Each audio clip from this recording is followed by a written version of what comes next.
Vibes magazine success സ്റ്റോറിയിലേക്ക് സ്വാഗതം. ഇന്ന് നമ്മുടെ അതിഥി ജനിതക ആരോഗ്യ സംരംഭമായ യൂറിജനോം സ്ഥാപകനും സീരിയൽ എന്റർപ്രണറും ഫിലിം പ്രൊഡ്യൂസറുമായ ശ്രീ ദേവപ്രശാന്താണ്. നമസ്കാരം സർ. നമസ്കാരം സർ, എവിടെയാണ് സാറിൻ്റെ വീട്? വിദ്യാഭ്യാസം എങ്ങനെയായിരുന്നു? ഞാൻ സ്വദേശം പാലക്കാടാണ്. അപ്പോൾ നമ്മുടെ ഒരു വിദ്യാഭ്യാസം പറ്റി പറയുകയാണെങ്കിൽ പാലക്കാട് പ്രോപ്പർ പാലക്കാട് എന്ന് പറയാം കേട്ടോ, സ്ഥലം എന്ന് പറയുന്നത്. അപ്പോൾ ഏകദേശം ഡിഗ്രി കംപ്ലീറ്റ് ചെയ്ത് ഓൾമോസ്റ്റ് 2000-ലായിരുന്നു കംപ്ലീറ്റ് ചെയ്തത്. കൊമേഴ്സായിരുന്നു കംപ്ലീറ്റ് ചെയ്തത്. അപ്പോൾ സാധാരണ ആ കാലഘട്ടത്തിൽ നോക്കുകയാണെങ്കിൽ ഒരു സാധാരണ ഒരു വ്യക്തിക്ക് ആ സമയത്ത് അവൈലബിൾ ആയിട്ടുള്ള ഓപ്ഷൻസ് പറഞ്ഞാൽ ഒന്നെങ്കിൽ കമ്പ്യൂട്ടർ പഠിക്കാൻ പോവാം, ഇല്ലെങ്കിൽ ഏതെങ്കിലും വൈറ്റ് കോളർ ജോബോ ഇല്ലെങ്കിൽ അക്കൗണ്ടൻ്റ് ആയിട്ടോ ഒക്കെ പോകാമെന്നുള്ള ഓപ്ഷൻസ്, അല്ലെങ്കിൽ മാർക്കറ്റിംഗ് റിലേറ്റഡ് ആയിട്ട് പോകാമെന്നുള്ളതാണ് അന്നത്തെ ഒരു ഓപ്ഷൻസ്. അപ്പോൾ ഞാൻ എന്ത് ചെയ്തു പറഞ്ഞാൽ അതിനൊപ്പം തന്നെ പാരലായിട്ട് ഒരു ഭാഗത്ത് വർക്ക് ചെയ്യുന്നതിനോടൊപ്പം തന്നെ കമ്പ്യൂട്ടർ കോഴ്സുകൾ പഠിച്ചു. അന്നത്തെ ബേസിക്കായിട്ട് അത്യാവശ്യമുള്ള കാര്യങ്ങൾ പഠിച്ചു മനസ്സിലാക്കി, അഡ്വാൻസ്ഡ് ആയിട്ട് കോഴ്സുകൾ പഠിച്ചു. അതിനോടൊപ്പം തന്നെ കുറച്ച് അന്നത്തെ കാലത്തെ വൈറ്റ് കോളർ ജോബ് എന്ന് പറഞ്ഞാൽ മെഡിക്കൽ റെപ്രസെൻറ്റേറ്റീവാണ്. ഇപ്പോൾ കേരളത്തിൽ എവിടെ നോക്കുകയാണെങ്കിലും പാലക്കാട്ടുകാരെ കാണാൻ പറ്റും. കാരണം ഏറ്റവും കൂടുതൽ പാലക്കാട്ടുകാർ പണ്ട് പോയിരുന്നത് മെഡിക്കൽ റെപ്രസെൻറ്റേറ്റീവ് എന്നുള്ള ഇതിലാണ്, അറിയാലോ. അപ്പം ആ ഒരു പ്രൊഫഷണൽ ആൾക്കാർ ഇരിക്കുമ്പോൾ ഞാനും ആ സമയത്ത് അന്ന് ലിമിറ്റഡ് ആയിട്ടുള്ള ഓപ്ഷൻസ് ആണ് അവൈലബിൾ ആണല്ലോ, നമ്മുടെ ലിമിറ്റഡ് ആയിട്ടുള്ള ഓപ്പർച്യൂണിറ്റീസാണ് അവൈലബിൾ. അപ്പോൾ ഞാനും ഈ കാരിയർ തിരഞ്ഞെടുത്തു. കാരണം പറഞ്ഞ് ഒരുപാട് വേണം ഇൻ്റർവ്യൂ പോയി, അതിൽ സെലക്ടായി നല്ല കമ്പനിയിൽ ജോയിൻ ചെയ്തു. അപ്പോൾ അന്ന് മുതൽ നമ്മൾ മെഡിക്കൽ ഇൻഡസ്ട്രിയുമായിട്ട് നമ്മൾ കണക്റ്റഡാണ്. കാരണം അന്ന് കൂടുതലായിട്ട് നോക്കുകയാണെങ്കിൽ ഇൻഫെർട്ടിലിറ്റി റിലേറ്റഡായിട്ട്, വന്ധ്യത റിലേറ്റഡ് ആയിട്ടുള്ള മെഡിസിൻസാണ് നമ്മൾ കൂടുതലായിട്ട് ഹാൻഡിൽ ചെയ്തുകൊണ്ടിരുന്നത്. അപ്പോൾ നമ്മൾ പോകുന്ന ഡോക്ടേഴ്സും എല്ലാവരും സ്പെഷ്യലൈസ്ഡ് ഡോക്ടേഴ്സ് ആയിരിക്കും, ഗൈനക്കോളജിസ്റ്റ് ആവും, അതിന് അഡ്വാൻസ്ഡ് ആയിട്ടുള്ള സ്റ്റഡീസ് ചെയ്യുന്ന ആൾക്കാരൊക്കെ ആയിരിക്കും. അപ്പോൾ അന്ന് മുതൽ തന്നെ നമുക്ക് മനസ്സിലാവുന്നുണ്ട് ഈ കുട്ടികളുടെ ഉണ്ടാവാനുള്ള ബുദ്ധിമുട്ടുകൾ, ഓരോരുത്തരുടെ ഫാമിലി ഉണ്ടാകുന്ന പ്രശ്നങ്ങൾ. ശരിക്കും പറയുകയാണെങ്കിൽ മേ ബി ഒരു 1 ഔട്ട് ഓഫ് 4 അല്ലെങ്കിൽ 1 ഔട്ട് ഓഫ് 3 ഫാമിലീസിന് ഈ ഇൻഫെർട്ടിലിറ്റി ഉണ്ട് എന്നുള്ള ലെവലിലാണ് നമുക്ക് അന്ന് മുതലെയുള്ള ഫൈൻഡിങ്സ് വരുന്നത്. അപ്പോൾ അത് ഇപ്പോൾ കൂടുതലായിട്ട് വന്നിട്ടുണ്ട്. ഇപ്പം അന്ന് 1 ഔട്ട് ഓഫ് 4 എന്നായിരുന്നെങ്കിൽ ഇപ്പോൾ 1 ഔട്ട് ഓഫ് 3 എന്നുള്ള ലെവലിൽ ഇപ്പം ജീവിത സാഹചര്യങ്ങളും മറ്റ് പ്രശ്നങ്ങളൊക്കെ കൊണ്ട് അങ്ങനെ ആയി വരുന്നതാണ്. അപ്പോൾ അങ്ങനെ ഞാൻ കുറേ കാലം ഇത് കംപ്ലീറ്റ് ആയിട്ട് പഠിച്ചു. അതിനുശേഷം എന്ത് ചെയ്തു പറഞ്ഞാൽ വർക്ക് ചെയ്തു. അതിനുശേഷം ഞാനൊരു ആലോചിച്ചു, നമുക്ക് കുറച്ചും കൂടി കഴിഞ്ഞ് പറഞ്ഞാൽ അഡ്വാൻസ്മെൻറ്റ് ചെയ്യണമെങ്കിൽ, അതായത് ഇപ്പോൾ മെഡിക്കൽ റെപ്പ് അല്ലെങ്കിൽ ഏരിയ മാനേജർ എന്ന ലെവൽ വരെ നമ്മളെത്തി, ഒരു ടീം ഹാൻഡിൽ ചെയ്യുന്ന പോലെ എത്തി, almost half of Kerala handle ചെയ്യുന്ന പോലെ. അപ്പോൾ അവിടുന്ന് ഞാൻ തോന്നി എനിക്ക് ഒരു ബ്രേക്ക് എടുത്തിട്ട് എനിക്ക് അന്ന് ഒരു MBA പെർസ്യൂ ചെയ്യണം എന്നുള്ളൊരു ആഗ്രഹം ഉണ്ടായിരുന്നു. അപ്പോൾ ഞാൻ റെഗുലർ കോഴ്സിന് പോകണോ അതോ നമ്മൾ ഓൺലൈൻ പല ഭാഗങ്ങളും ഇന്ദിരാഗാന്ധി യൂണിവേഴ്സിറ്റിക്ക് ഓപ്പൺ യൂണിവേഴ്സിറ്റി ഉണ്ടല്ലോ, അതുപോലെ പഠിക്കണമെന്നൊക്കെ. അപ്പോൾ ഒരു തീരുമാനം പറഞ്ഞാൽ റെഗുലർ കോഴ്സ് പഠിച്ചേക്കാം, കാരണം എനിക്കൊരു എക്സ്പീരിയൻസ് ഉണ്ടല്ലോ. അപ്പോൾ ആ എക്സ്പീരിയൻസ് നമ്മൾ MBAക്ക് പറയുന്നതാണല്ലോ, കൂടുതൽ എക്സ്പീരിയൻസും ബാക്കി അക്കാഡമിക്സും കൂടി ചേർന്നുമ്പോഴാണ് MBA കംപ്ലീറ്റഡ് ആവും.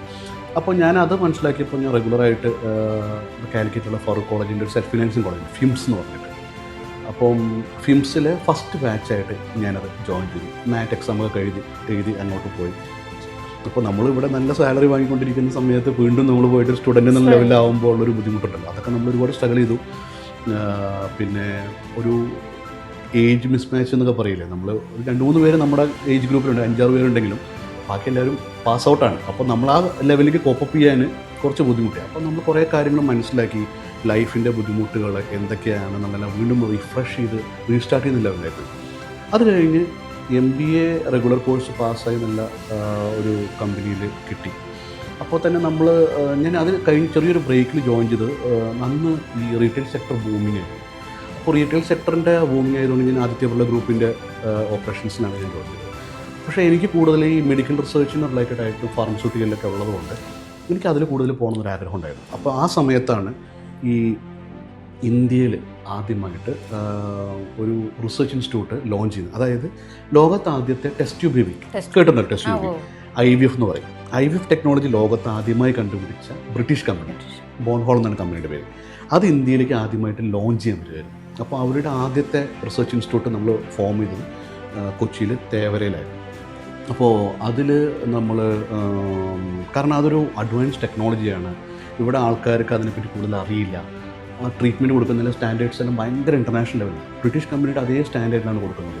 ഈവൺ അവരുടെ ഇൻസ്റ്റിറ്റ്യൂട്ട് പോലും ഈ നമ്മൾ വിളിക്കുന്ന ബോൺഹോൾ ക്ലിനിക് എന്നാണെങ്കിലും ഈ ആ ഒരു റിസർച്ച് ഇൻസ്റ്റിറ്റ്യൂട്ട് നമ്മൾ ഉള്ളിൽ പോയി കണ്ടു ഒരു 5 സ്റ്റാർ ഹോട്ടലിൻ്റെ ഉള്ളിൽ കയറുന്ന ആ ലെവലിലേക്കും ആ ഒരു മറ്റേ ആംബിയൻസ് മാത്രമല്ല ട്രീറ്റ്മെൻ്റ് ആണെങ്കിലും ഒരു ഒരു ക്ലയൻറ്റിന് അല്ലെങ്കിൽ പേഷ്യൻ്റ് നമ്മൾ പറയില്ല ഒരു ക്ലയൻ്റ് എന്ന ലെവലിലാണ് നമ്മൾ ഹാൻഡിൽ ചെയ്തത്. അത് വളരെ ഹൈ ലെവലായിരുന്നു. അപ്പോൾ ഞാൻ എന്ത് ചെയ്തു പറഞ്ഞാൽ അതിലൊരു ബിസിനസ് ഡെവലപ്മെൻറ്റ് എന്ന ലെവലിലാണ് ഞാൻ ആദ്യം ജോയിൻ ചെയ്തത്. ബിസിനസ് ഡെവലപ്മെൻറ്റ് ജോയിൻ ചെയ്തപ്പോൾ അതുകൂടാതെ ഓപ്പറേഷൻസിൻ്റെ ഡീറ്റെയിൽസ് പഠിക്കാൻ തുടങ്ങി. അങ്ങനെ കുറേ ഭാഗങ്ങൾ. അപ്പോൾ ഞാൻ ഓൾമോസ്റ്റ് സൗത്ത് ഇന്ത്യയുടെ ബിസിനസ് ഡെവലപ്മെൻറ്റാണ് ഞാൻ ഹാൻഡിൽ ചെയ്തത്. അപ്പോൾ എനിക്ക് കുറേ കാര്യങ്ങൾ മനസ്സിലാക്കാൻ തുടങ്ങി. അന്നും ഈ ആദ്യം നമ്മൾ മനസ്സിലാക്കിയ ഇൻഫെർട്ടിലിറ്റിയെക്കാട്ടിലും കൂടുതൽ ഡെപ്തായിട്ട് നമുക്ക് മനസ്സിലാക്കാൻ തുടങ്ങി. കാരണം അവിടെ IVF ഉണ്ട്, ഇക്സി എന്ന് പറയുന്ന അതിൻ്റെ അഡ്വാൻസ്ഡ് ആയിട്ടുള്ള ടെക്നോളജി ഉണ്ട്. പിന്നെ അതുകൂടാതെ എഗ് പ്രിസർവേഷൻ, മറ്റേ ഓവം എന്ന് പറയില്ല അതിന് എഗ് എന്ന് പറയുന്നത്, ഇതിലെ സ്പേം പ്രിസർവേഷൻ, അങ്ങനെ ഒരുപാട് കാര്യങ്ങൾ. ഈവൻ അങ്ങനത്തെ അതിൻ്റെ അഡ്വാൻസ്ഡ് ആയിട്ട് സെറോഗസി വരെയുള്ള പരിപാടികളുള്ള ഒരു ഇതായിരുന്നു. അപ്പോൾ അതിന് അഡ്വാൻസ് ആയിട്ട് മനസ്സിലാക്കുമ്പോഴാണ് ഞാൻ അതിന് വേണ്ടിയിട്ട് റിലേറ്റഡ് ആയിട്ട് ഒരുപാട് ട്രാവൽ ചെയ്ത് വന്നിട്ടുണ്ട്. കാരണം ഈ ഒരു ഏരിയ കൂടുതലായതുകൊണ്ട് ഞാൻ നമ്മുടെ ഡോക്ടർ ടീമുകളും നമ്മളെല്ലാവരും കൂടിയിട്ട് ഒരു വലിയൊരു ഏരിയയിലേക്ക് കവർ ചെയ്ത് ട്രാവൽ ചെയ്തൊക്കെ പോയിക്കൊണ്ടിരിക്കുമ്പോൾ നമ്മൾ ഓരോ വ്യക്തികളെ കാണുമ്പോൾ അവരുടെ ബുദ്ധിമുട്ടുകൾ നമ്മൾ ഈ ട്രയാജ് എന്ന് പറയാം. അവരെ ഒരു പർട്ടിക്കുലർ ലൊക്കേഷനിലേക്ക് ഒരു 5 സ്റ്റാർ ഹോട്ടലിലേക്കോ എന്നിട്ട് നമ്മൾ ഇങ്ങനൊരു ക്യാമ്പ് നടത്തുന്നുണ്ട്. അപ്പോൾ അവിടെ വരും നമ്മളെ കാണാം, ഡോക്ടറെ കണ്ടിട്ട് കൺസൾട്ട് ചെയ്യാം, ഫ്രീ കൺസൾട്ടേഷനാണ് കൊടുക്കുന്നത്. അപ്പോൾ ഞാനും ഈ ടീമിൻ്റെ ഒപ്പം ഉണ്ടാവും. അപ്പോൾ നമ്മൾ പോകുന്ന സമയത്ത് ഇവരുടെ ബുദ്ധിമുട്ടുകൾ നമ്മൾ ഫേസ് ടു ഫേസ് കാണുകയാണ്. അപ്പോൾ ചില ആൾക്കാർ ഒരുപാട് പ്രായം കഴിഞ്ഞിട്ടും കുട്ടികളില്ലാതെ ബുദ്ധിമുട്ടുന്ന ആൾക്കാരെ നമ്മൾ കണ്ടിട്ടുണ്ട്, വിഷമങ്ങൾ കണ്ട് മനസ്സിലായി. അതുകൂടാതെ ഒരു ഫാമിലി ഞാൻ ഇപ്പോഴും ഓർക്കുന്നു, തമിഴ്നാട്ടിലൊരു ഭാഗത്ത് പോയ സമയത്ത് ഒരു അദ്ദേഹത്തിന് ഏകദേശം ഒരു 65 വയസ്സ് പ്രായമുണ്ടാവും. ഒരു വയസ്സായിട്ടുള്ള മുണ്ട് മാത്രം എടുത്തിട്ട് നമ്മളൊരു പാടത്ത് പണിയെടുത്ത് കയറി വരുന്ന ആ ഒരു ലെവലിലുള്ള ഒരു സാധാരണ വളരെ പാവപ്പെട്ട ഒരു ആൾ. അദ്ദേഹത്തിൻ്റെ വൈഫിന് ഏകദേശം 55 വയസ്സ് പ്രായമുണ്ട്. ഏകദേശം നല്ല ഓർമ്മ നിൽക്കുന്നുണ്ട് ഇവരുടെ ഇൻസിഡൻറ്റ്. കാരണം അവർ വന്ന് പറഞ്ഞത് അവരുടെ ഒറ്റ മോളായിരുന്നു. ആ മോള് ഇതേപോലെ +2 റിസൾട്ട് വന്ന സമയത്ത് പാസ്സായില്ലെന്നോ മാർക്ക് കുറഞ്ഞെന്നോ എന്തോ ഒരു കാരണം കൊണ്ട് തൂങ്ങി മരിച്ചു. അപ്പോൾ അവർക്ക് വാരിസ് എന്ന് പറയാൻ അറിയാലോ, അടുത്ത തലമുറ ഇവരുടെ സ്വത്തും മുതലൊക്കെ ഉണ്ട്. അവരാകെ ബ്ലാങ്കായിപ്പോയി. എന്ത് ചെയ്യണം? അവരുടെ പ്രായം ഇത്രയായി ഇതാക്കാൻ പറ്റില്ല. അവർ വന്ന് ചോദിക്കും, സാർ എൻ്റെ സ്വത്തും മുതൽ മുഴുവൻ സാർക്ക് ഞാൻ എഴുതി തരാം, ഇൻസ്റ്റിറ്റ്യൂട്ടിന് ഞാൻ തരാം, അല്ലെങ്കിൽ ആർക്ക് വേണമെങ്കിൽ തരാം, എനിക്കൊരു കുഞ്ഞിനെ തരും. അങ്ങനെ പറഞ്ഞിട്ട് കാണുമ്പോൾ ഉണ്ടാവും നമ്മുടെ മനസ്സിലുണ്ടാവുന്ന ഒരു ഷോക്ക് ഉണ്ടല്ലോ. കാരണം ഒന്നും ചെയ്യാൻ പറ്റില്ല. കാരണം അവർ ചെയ്യണമെങ്കിൽ തന്നെ മേബി ഒരാളെ ദത്തെടുക്കാൻ പറ്റും കുഞ്ഞിനെ. അവരുടെ ഏജ് കൂടുതലായതുകൊണ്ട് ചിലപ്പോൾ അതും നടക്കില്ല, അറിയാലോ. പിന്നെ ചെയ്യാൻ പറ്റുന്ന പറഞ്ഞാൽ എഗ് ഡൊണേഷൻ എടുത്തിട്ട് ചെയ്യാൻ പറ്റും. അതും ഇവരുടെ പ്രായത്തിൽ ചെയ്യുമ്പോൾ അതും സേഫ് അല്ല. അങ്ങനെ ഒരുപാട് ലിമിറ്റേഷൻസ് ഉണ്ട്. അതൊരു കേസ്. പിന്നെ കേസ് ഞാൻ കണ്ടത് പറഞ്ഞാൽ ഒരു ഫാമിലി 2 കുഞ്ഞുങ്ങളായിട്ടാണ് വന്നത്. ആ കുഞ്ഞുങ്ങൾ വന്നപ്പോൾ ഒരു കുഞ്ഞായിട്ടാണ് വന്നത്. യങ് കപ്പിൾ, അത് തേനി ഭാഗത്താണ് അവരുടെ ഒരു മീറ്റിംഗ് ഉണ്ടായത്. ആ സമയത്ത് അവർ വന്ന് പറയും, അപ്പോൾ ഡോക്ടറുടെ അടുത്ത് കാണുന്നുണ്ട്. അപ്പോൾ അവർ വളരെ ചിരിച്ച് കളിച്ച് സന്തോഷത്തോടെ വന്നിട്ട് സംസാരിക്കുക. സാർ, ഇപ്പോൾ ഈ കുഞ്ഞുങ്ങൾ അപ്പോൾ എന്ത് സംഭവിച്ചു ചോദിച്ചു. കുറച്ച് കാലം മുമ്പ് എൻ്റെ ഫസ്റ്റ് കുഞ്ഞ് മരിച്ചുപോയി. 2 വയസ്സ് 2.5 വയസ്സ് പ്രായമുള്ളൂ. അപ്പോൾ പറയുമ്പോൾ അപ്പം നമ്മൾ കേൾക്കുമ്പോൾ തന്നെ ഭയങ്കര ഷോക്കിംഗ് ആണ്, നമുക്ക് ഭയങ്കര വിഷമമാണ് കേൾക്കുമ്പോൾ. അപ്പോൾ അതേ സമയത്ത് പുള്ളി പറഞ്ഞു, അപ്പോൾ ഈ കുഞ്ഞോ ഇതെന്താണ് സ്ഥിതി? അപ്പോൾ പറഞ്ഞു ഈ കുഞ്ഞൊരു 5-6 മാസം മരിച്ചു. വളരെ ലാഘവത്തോടു കൂടി നമ്മുടെ മുഖത്ത് നോക്കി ഇത് പറയുമ്പോൾ ഞാനും ഡോക്ടറുടെ കൂടി മുഖത്തോട് മുഖം നോക്കിയിട്ട് വല്ലാണ്ട് ഞങ്ങൾക്കത് വല്ലാതെ ഒരു ഫീലിംഗ് വന്നു. കാരണം പറഞ്ഞാൽ റയർ ജെനറ്റിക് ഡിസോർഡർ ആയിരുന്നു കുട്ടിക്ക്. അവരുടെ ഫാമിലിയിൽ 2 പേര് തമ്മിൽ മാച്ചിങ് വരാൻ പാടില്ല. ശരിക്കും പറയുകയാണെങ്കിൽ അവർ മാച്ചിങ്ങിൽ ഫാമിലി റിലേഷനൊന്നും അല്ല, അവർ കല്യാണം കഴിച്ച സമയത്ത് ഉണ്ടായ ഒരു റയർ ജെനറ്റിക് ഡിസോർഡർ കാരണം കൊണ്ട് ഈ കുഞ്ഞുങ്ങൾ എത്ര കഴിഞ്ഞാലും മരിച്ചു, അങ്ങനെയുള്ളതാണ്. അപ്പോൾ ആ ഡോക്ടർ കൺഫേമായി പറയുകയാണ്, ഈ കുഞ്ഞ് മരിച്ചു, അടുത്തത് ഈ കുഞ്ഞാണ് ഇത്രയും മാസം മരിച്ചു. അപ്പോൾ അവരുടെ മനസ്സിലുള്ള ആ വികാരം നമ്മുടെ ഒരു വല്ലാത്തൊരു ഫീലിംഗ് ആയിരുന്നു ഞങ്ങൾക്ക് വന്നത്. അപ്പോൾ അവർ പറയുന്നത് ഈ പ്രോബ്ലം ഇല്ലാതെ ഞങ്ങൾക്ക് ഒന്നല്ലെങ്കിൽ ഞങ്ങളുടെ 2 പേരും ടെസ്റ്റ് ചെയ്തിട്ട് ആർക്കാണ് പ്രോബ്ലം മനസ്സിലാക്കിയിട്ട് ആ ആളുടെ വേറെ ഡോണർ എടുത്തിട്ട് നമുക്ക് ചെയ്യാൻ പറ്റുമോ എന്നുള്ളതാണ് അവർ ചോദിച്ചത്. അപ്പോൾ നമുക്കത് ചെയ്യാം, കുഴപ്പമില്ല എന്ന് നമ്മൾ പറഞ്ഞ് സംസാരിച്ച് ഒരുപാട് ഇതാക്കി. നമുക്ക് തന്നെ ഒരുപാട് ഫീലിങ്സ് ആയിട്ടുള്ളൊരു കേസായിരുന്നു. അങ്ങനത്തെ ഒരുപാട് കേസുകൾ നമ്മൾ ആൾറെഡി ഫേസ് ചെയ്തിട്ടുണ്ട് ഇങ്ങനത്തെ ഇൻഡസ്ട്രിയിൽ വരുമ്പോൾ. 100 കണക്കിന് 1000 കണക്കിന് ആൾക്കാരെ നമ്മളിങ്ങനെ കാണുന്നത്. കാരണം വലിയൊരു ഏരിയയാണ് നമ്മൾ കവർ ചെയ്യുന്നത്. അപ്പോൾ ഈ വരുന്ന കേസുകളെല്ലാം നമ്മളൊക്കെ അപ്ഡേറ്റ്സ് വരും, ഡോക്ടേഴ്സ് ആണെങ്കിലും മെഡിക്കൽ ടീം ആണെങ്കിലൊക്കെ നമുക്കിങ്ങനെ വരും. അപ്പോൾ ഇതിൻ്റെ ബുദ്ധിമുട്ട്, ഒരു കുഞ്ഞുണ്ടാവാനുള്ള ബുദ്ധിമുട്ട് ഫാർമസ്യൂട്ടിക്കൽ വർക്ക് ചെയ്യുമ്പോൾ നമ്മൾ മനസ്സിലാക്കി. ഇതുകൂടാതെ കുഞ്ഞുണ്ടായിട്ടും അത് മെയിൻറ്റെയിൻ ചെയ്യാൻ പറ്റാതെ അല്ലെങ്കിൽ അവർ നഷ്ടപ്പെടുന്ന ആൾക്കാരുടെ വിഷമം, ഒരു കുഞ്ഞില്ലാതെ കഷ്ടപ്പെടുന്ന വർഷങ്ങളോളം കഷ്ടപ്പെടുന്ന ആൾക്കാരുടെ വിഷമം, ഇതെല്ലാം നമ്മൾ കണ്ടുകൊണ്ട് വരുന്നതാണ്. അപ്പോഴാണ് ഈ ജനിതകത്തിനെ പറ്റിയിട്ടും അതായത് DNA ജെനറ്റിക്സ് അഥവാ DNA ഇമ്പോർട്ടൻസിനെ പറ്റിയിട്ടും നമ്മൾ അന്ന് റിയലൈസ് ചെയ്യുന്നത് ഈ കുഞ്ഞുങ്ങളുടെ കാര്യങ്ങൾ മറ്റൊക്കെ പറയുമ്പോൾ. ഇതിൽ തന്നെ നമ്മൾ വളരെ വളരെ കൃത്യമായിട്ട് അനലൈസ് ചെയ്തപ്പോഴാണ് ഇതിൻ്റെ റെലവൻസും ഇമ്പോർട്ടൻസ് എല്ലാം മനസ്സിലാക്കുന്നത്. അപ്പോൾ ഇതിലൊരു സ്റ്റഡീസ് അത്യാവശ്യമാണ്, നമ്മളത് മനസ്സിലാക്കണം എന്നുള്ളൊരു ചിന്ത മനസ്സിൽ വരാൻ തുടങ്ങി. അപ്പോൾ നമുക്ക് ഇവിടെ അതിന് അഡ്വാൻസ് ആയിട്ട് ടെക്നോളജീസും കാര്യങ്ങളും നമ്മുടെ ഈ നാട്ടിലില്ല. അത് വലിയൊരു ഡ്രോബാക്ക് ആയിരുന്നു. കാരണം വളരെയധികം ബില്യനേഴ്സും മാത്രം ചെയ്യുന്ന ട്രീറ്റ്മെൻറ്റുകളാണ് DNA ബേസ് ചെയ്തിട്ടുള്ളത്. ഇവിടെ തന്നെ കോസ്റ്റ് ഭയങ്കര ഹയർ ആയിരുന്നു. അപ്പോൾ നമുക്ക് അഫോർഡബിൾ കോസ്റ്റ് ജനങ്ങൾക്ക് കൊടുക്കണം എന്നുള്ളൊരു ആഗ്രഹം മനസ്സിലുണ്ടായിരുന്നു. അപ്പോൾ ഏകദേശം 2011-12 ആകുമ്പോഴേക്കും ഞാൻ അതിൽ തന്നെ അതിലൊരു സിസ്റ്റർ കൺസേൺ ആയിട്ട് കമ്പനിയുടെ കൺട്രി ഹെഡ് ലെവലിലേക്ക്, അതായത് നാഷണൽ റിലേഷൻസ് മാനേജർ എന്ന ലെവലിലേക്ക് എനിക്ക് പ്രൊമോട്ടഡായി. അതിലും കുറച്ച് സെറോഗസി റിലേറ്റഡ് ആയിട്ടും എഗ് പ്രിസർവേഷൻ അങ്ങനത്തെ കുറച്ച് അഡ്വാൻസ്ഡ് കാര്യങ്ങളായിരുന്നു ഇതിനെക്കാട്ടിലും. അപ്പോൾ അവിടെ ഇരുന്നിട്ട് ഞാൻ കുറച്ച് കഴിഞ്ഞപ്പോൾ നമുക്ക് ഒരു തോന്നൽ വരുമല്ലോ, നമുക്ക് ബിസിനസ് ലിങ്ക് ചെയ്യാം, കുറച്ച് കാര്യങ്ങൾ നമ്മൾ മനസ്സിലാക്കിക്കൊണ്ട് നമ്മൾ അതൊന്ന് ഇറങ്ങി. പക്ഷേ അപ്പോഴും ഈ റിസർച്ചിലേക്ക് എത്താൻ കുറേ സമയം ഗ്യാപ്പ് ഉണ്ട് എന്ന് മനസ്സിലായി. കാരണം ആ ഒരു രീതിയിലേക്ക് എത്തണമെങ്കിൽ ഒരുപാട് ബേസ് സ്റ്റഡീസും കാര്യങ്ങളും പോകണം. അപ്പോൾ അത് നമ്മൾ മനസ്സിലാക്കുന്നതിനോടൊപ്പം തന്നെ ഇത് ഇറങ്ങി. അത് കഴിഞ്ഞ് പതുക്കെ അഡ്വർടൈസ്മെൻറ്റ് ഇൻഡസ്ട്രിയിലോട്ട് പതുക്കെ വന്ന് അതിന് റിലേറ്റഡായി പോയി. ഫിലിമിലോട്ട് പതുക്കെ ഫിലിം റിലേറ്റഡായിട്ട് കുറച്ച് കാര്യങ്ങൾ ചെയ്തു. അതിന് റിലേറ്റഡ് ബ്രാൻഡിങ് കാര്യങ്ങളൊക്കെ കുറച്ച് ചെയ്തു. ചില ഫിലിംസിന് 10-20 ഫിലിംസിന് ബ്രാൻഡിങ് കൺസൾട്ടിങ് ആയിട്ടും ബ്രാൻഡിങ് ആയിട്ടും ഫിലിം ബ്രാൻഡ് എന്നാണ് അതിനെ പറയുന്നത്. പിന്നെ അറിയാലോ ചില സിനിമകൾ കണ്ടിട്ടില്ലേ, പെപ്സി, കൊക്കക്കോള, കാറുകളൊക്കെ പ്ലേസ് ചെയ്തുകൊണ്ട് ആഡ്സ് വെക്കുന്നുണ്ട്. അതാണ് ഈ ഫിലിം. അതെ. അപ്പോൾ അതുകൂടാതെ ഞാനൊരു ഫിലിം പ്രൊഡ്യൂസ് ചെയ്തിട്ടുണ്ട്. 10ാം ക്ലാസ്സിലെ പ്രണയം എന്നുള്ള പറഞ്ഞ ഫിലിം കോ പ്രൊഡ്യൂസ് ചെയ്തിട്ടുണ്ട്. അത് OTT ഉണ്ടാകുന്നത്. അങ്ങനെ കുറേ കാര്യങ്ങൾ ചെയ്തപ്പോഴാണ് പെട്ടെന്ന് നമ്മൾ അപ്രതീക്ഷിതമായിട്ട് കോവിഡ് ഹിറ്റ് ചെയ്തത് 2020. ഏകദേശം 2020 ജനുവരിയോടുകൂടി തന്നെ ഏകദേശം കാര്യങ്ങൾ തീരുമാനമായി പോയിക്കൊണ്ടിരിക്കുന്ന സമയമായിരുന്നു. അപ്പോൾ ഞാനിത് പറഞ്ഞാൽ മറ്റ് ആക്ടിവിറ്റീസ് ഫിലിമിൻ്റെ ഒരുവിധം ഇൻഡസ്ട്രി ഒരു ഹൈബർനേഷനിലോട്ട് പോയി. കാരണം ആർക്കൊന്നും ചെയ്യാനില്ല, പുറത്തു പോകാൻ പറ്റില്ല, ഭയങ്കര റൂൾസ് കാര്യങ്ങൾ. അങ്ങനെ സിറ്റുവേഷൻ വന്ന സമയത്ത് ഞാനിത് പറഞ്ഞാൽ എല്ലാവർക്കും ഒന്നും ചെയ്യാനറിയാതെ എന്ത് ചെയ്യണമെന്നറിയാതെ ആകെ പ്രശ്നങ്ങളായിട്ടും ഒന്നല്ലെങ്കിൽ റിലാക്സ് ചെയ്യുക, ചില്ല് ഔട്ട് ചെയ്യുക, അല്ലെങ്കിൽ കംപ്ലീറ്റ് സിനിമ കണ്ടുകൊണ്ടിരിക്കുക എന്നുള്ള കാലഘട്ടത്തിൽ എല്ലാവരും ചെയ്തുകൊണ്ടിരിക്കുന്ന സമയത്ത് ഞാൻ 24/7 എന്നുള്ള കാര്യത്തിൽ ഞാൻ ഈ DNA പറ്റിയിട്ടും ഈ കറക്റ്റായിട്ട് റിസർച്ച് ചെയ്തുകൊണ്ടിരുന്നു. ഈ ജെനറ്റിക്സിനെ പറ്റി ആദ്യം കംപ്ലീറ്റ് ചെയ്തൊരു ലെവലിൽ നിന്ന് എന്തൊക്കെ ചെയ്ത് കൊണ്ടുവരാൻ പറ്റും, എങ്ങനെയൊക്കെ ചെയ്യാൻ പറ്റും എന്നുള്ളത് നമ്മൾ മനസ്സിലാക്കി. അപ്പോൾ ആ ഒരു സ്റ്റേജിൽ നിന്നാണ് ശരിക്കും പറയുന്നത് 2020 ഒരു സോഫ്റ്റ് ലോഞ്ച് എന്ന് പറയാം. യൂറിജിനോമിൻ്റെ നമ്മളൊരു പ്രോപ്പറായിട്ട് ഇതാണ് ഇതിൻ്റെ സമയം, ഈ സമയത്ത് നമ്മൾ തുടങ്ങുന്നതാണ് നല്ലത് നമ്മുടെ മനസ്സിലോട്ടൊരു ഐഡിയ വരുമല്ലോ. എന്താണ് യൂറിജിനോം? യെസ്, യൂറിജിനോം എന്ന് പറയുന്നത് ഒരു DNA ബേസ് ചെയ്തുകൊണ്ടുള്ള റിസർച്ച് ഇൻസ്റ്റിറ്റ്യൂട്ടാണ്. അതായത് അതിനെപ്പറ്റി പറയുകയാണെങ്കിൽ നമുക്ക് കുറച്ച് പിന്നിലോട്ട് പോകണം. അതായത് ഏകദേശം 1980 കൂടിയിട്ടൊക്കെയാണ് നമ്മൾ ഈ ജെനറ്റിക്സ് DNA ഒക്കെ നമ്മൾ കുറച്ച് കൂടുതലായിട്ട് ഡീകോഡ് ചെയ്ത് വന്നുകൊണ്ടിരുന്നത്, അറിയാലോ. അപ്പം ആ ഒരു സിറ്റുവേഷനിൽ നിന്നും കുറേ സമയമെടുത്തു ഈ സാധനത്തിന് ഡീകോഡ് ചെയ്യാൻ വേണ്ടി. കാരണം ആ മെഷീൻസ് വളരെയധികം ഹൈ എൻഡ് മെഷീൻസാണ്. ബില്യൺസ് ഡോളർ കോസ്റ്റ് വരുന്ന വലിയ മെഷീൻസ് യൂസ് ചെയ്തിട്ടാണ് സീക്വൻസ് ചെയ്തത്. അപ്പോൾ നമ്മൾ ആദ്യമായിട്ട് ജനിതക മറ്റേ സീക്വൻസിങ് എന്ന് പറയാം, ഹ്യൂമൻ ജിനോം പ്രൊജക്റ്റ് എന്ന് പറഞ്ഞുകൊണ്ട് ഒരു പ്രൊജക്റ്റാണ് നമ്മൾ ആദ്യമായിട്ട് US-ലാണ് ചെയ്തത്. അതായത് ഗവൺമെൻറ്റിൻ്റെ സപ്പോർട്ടോട് കൂടിയിട്ട് വളരെ പ്രഗത്ഭരായ ശാസ്ത്രജ്ഞന്മാർ കൂടിയിട്ട് ഇതിനെ റിസർച്ച് ചെയ്ത് മനസ്സിലാക്കിയപ്പോൾ ഏകദേശം 6 കൊല്ലം കാത്തിരുന്ന് റിസർച്ച് ചെയ്തപ്പോൾ ഒരു വ്യക്തിയുടെ ജിനോം സീക്വൻസിങ് ചെയ്യാൻ പറ്റും. അത് നമുക്കതിൻ്റെ ബൃഹത്തായത് അറിയണമെന്നുണ്ടെങ്കിൽ സാധാരണ സ്റ്റാൻഡേർഡ് ആയിട്ടുള്ളൊരു ബൈബിളിൻ്റെ സൈസ് എന്ന് പറഞ്ഞാൽ ഏകദേശം എത്രയൊക്കെ ഉണ്ടാവുമല്ലോ, ഏകദേശം 800ഓളം ബൈബിളിൻ്റെ സൈസ് ഉണ്ടായിരുന്നു എന്നാണ് ആ ഒരു പ്രൊജക്റ്റിൻ്റെ ഒരാളുടെ ഡീകോഡ് ചെയ്ത സമയം. ATCG എന്ന് പറഞ്ഞിട്ടുള്ള കോഡിങ്ങാണ് നമ്മൾ ശരിക്കും ഒരു ജീനോം സീക്വൻസ് ചെയ്യുന്ന സമയത്ത് വരുന്നത്.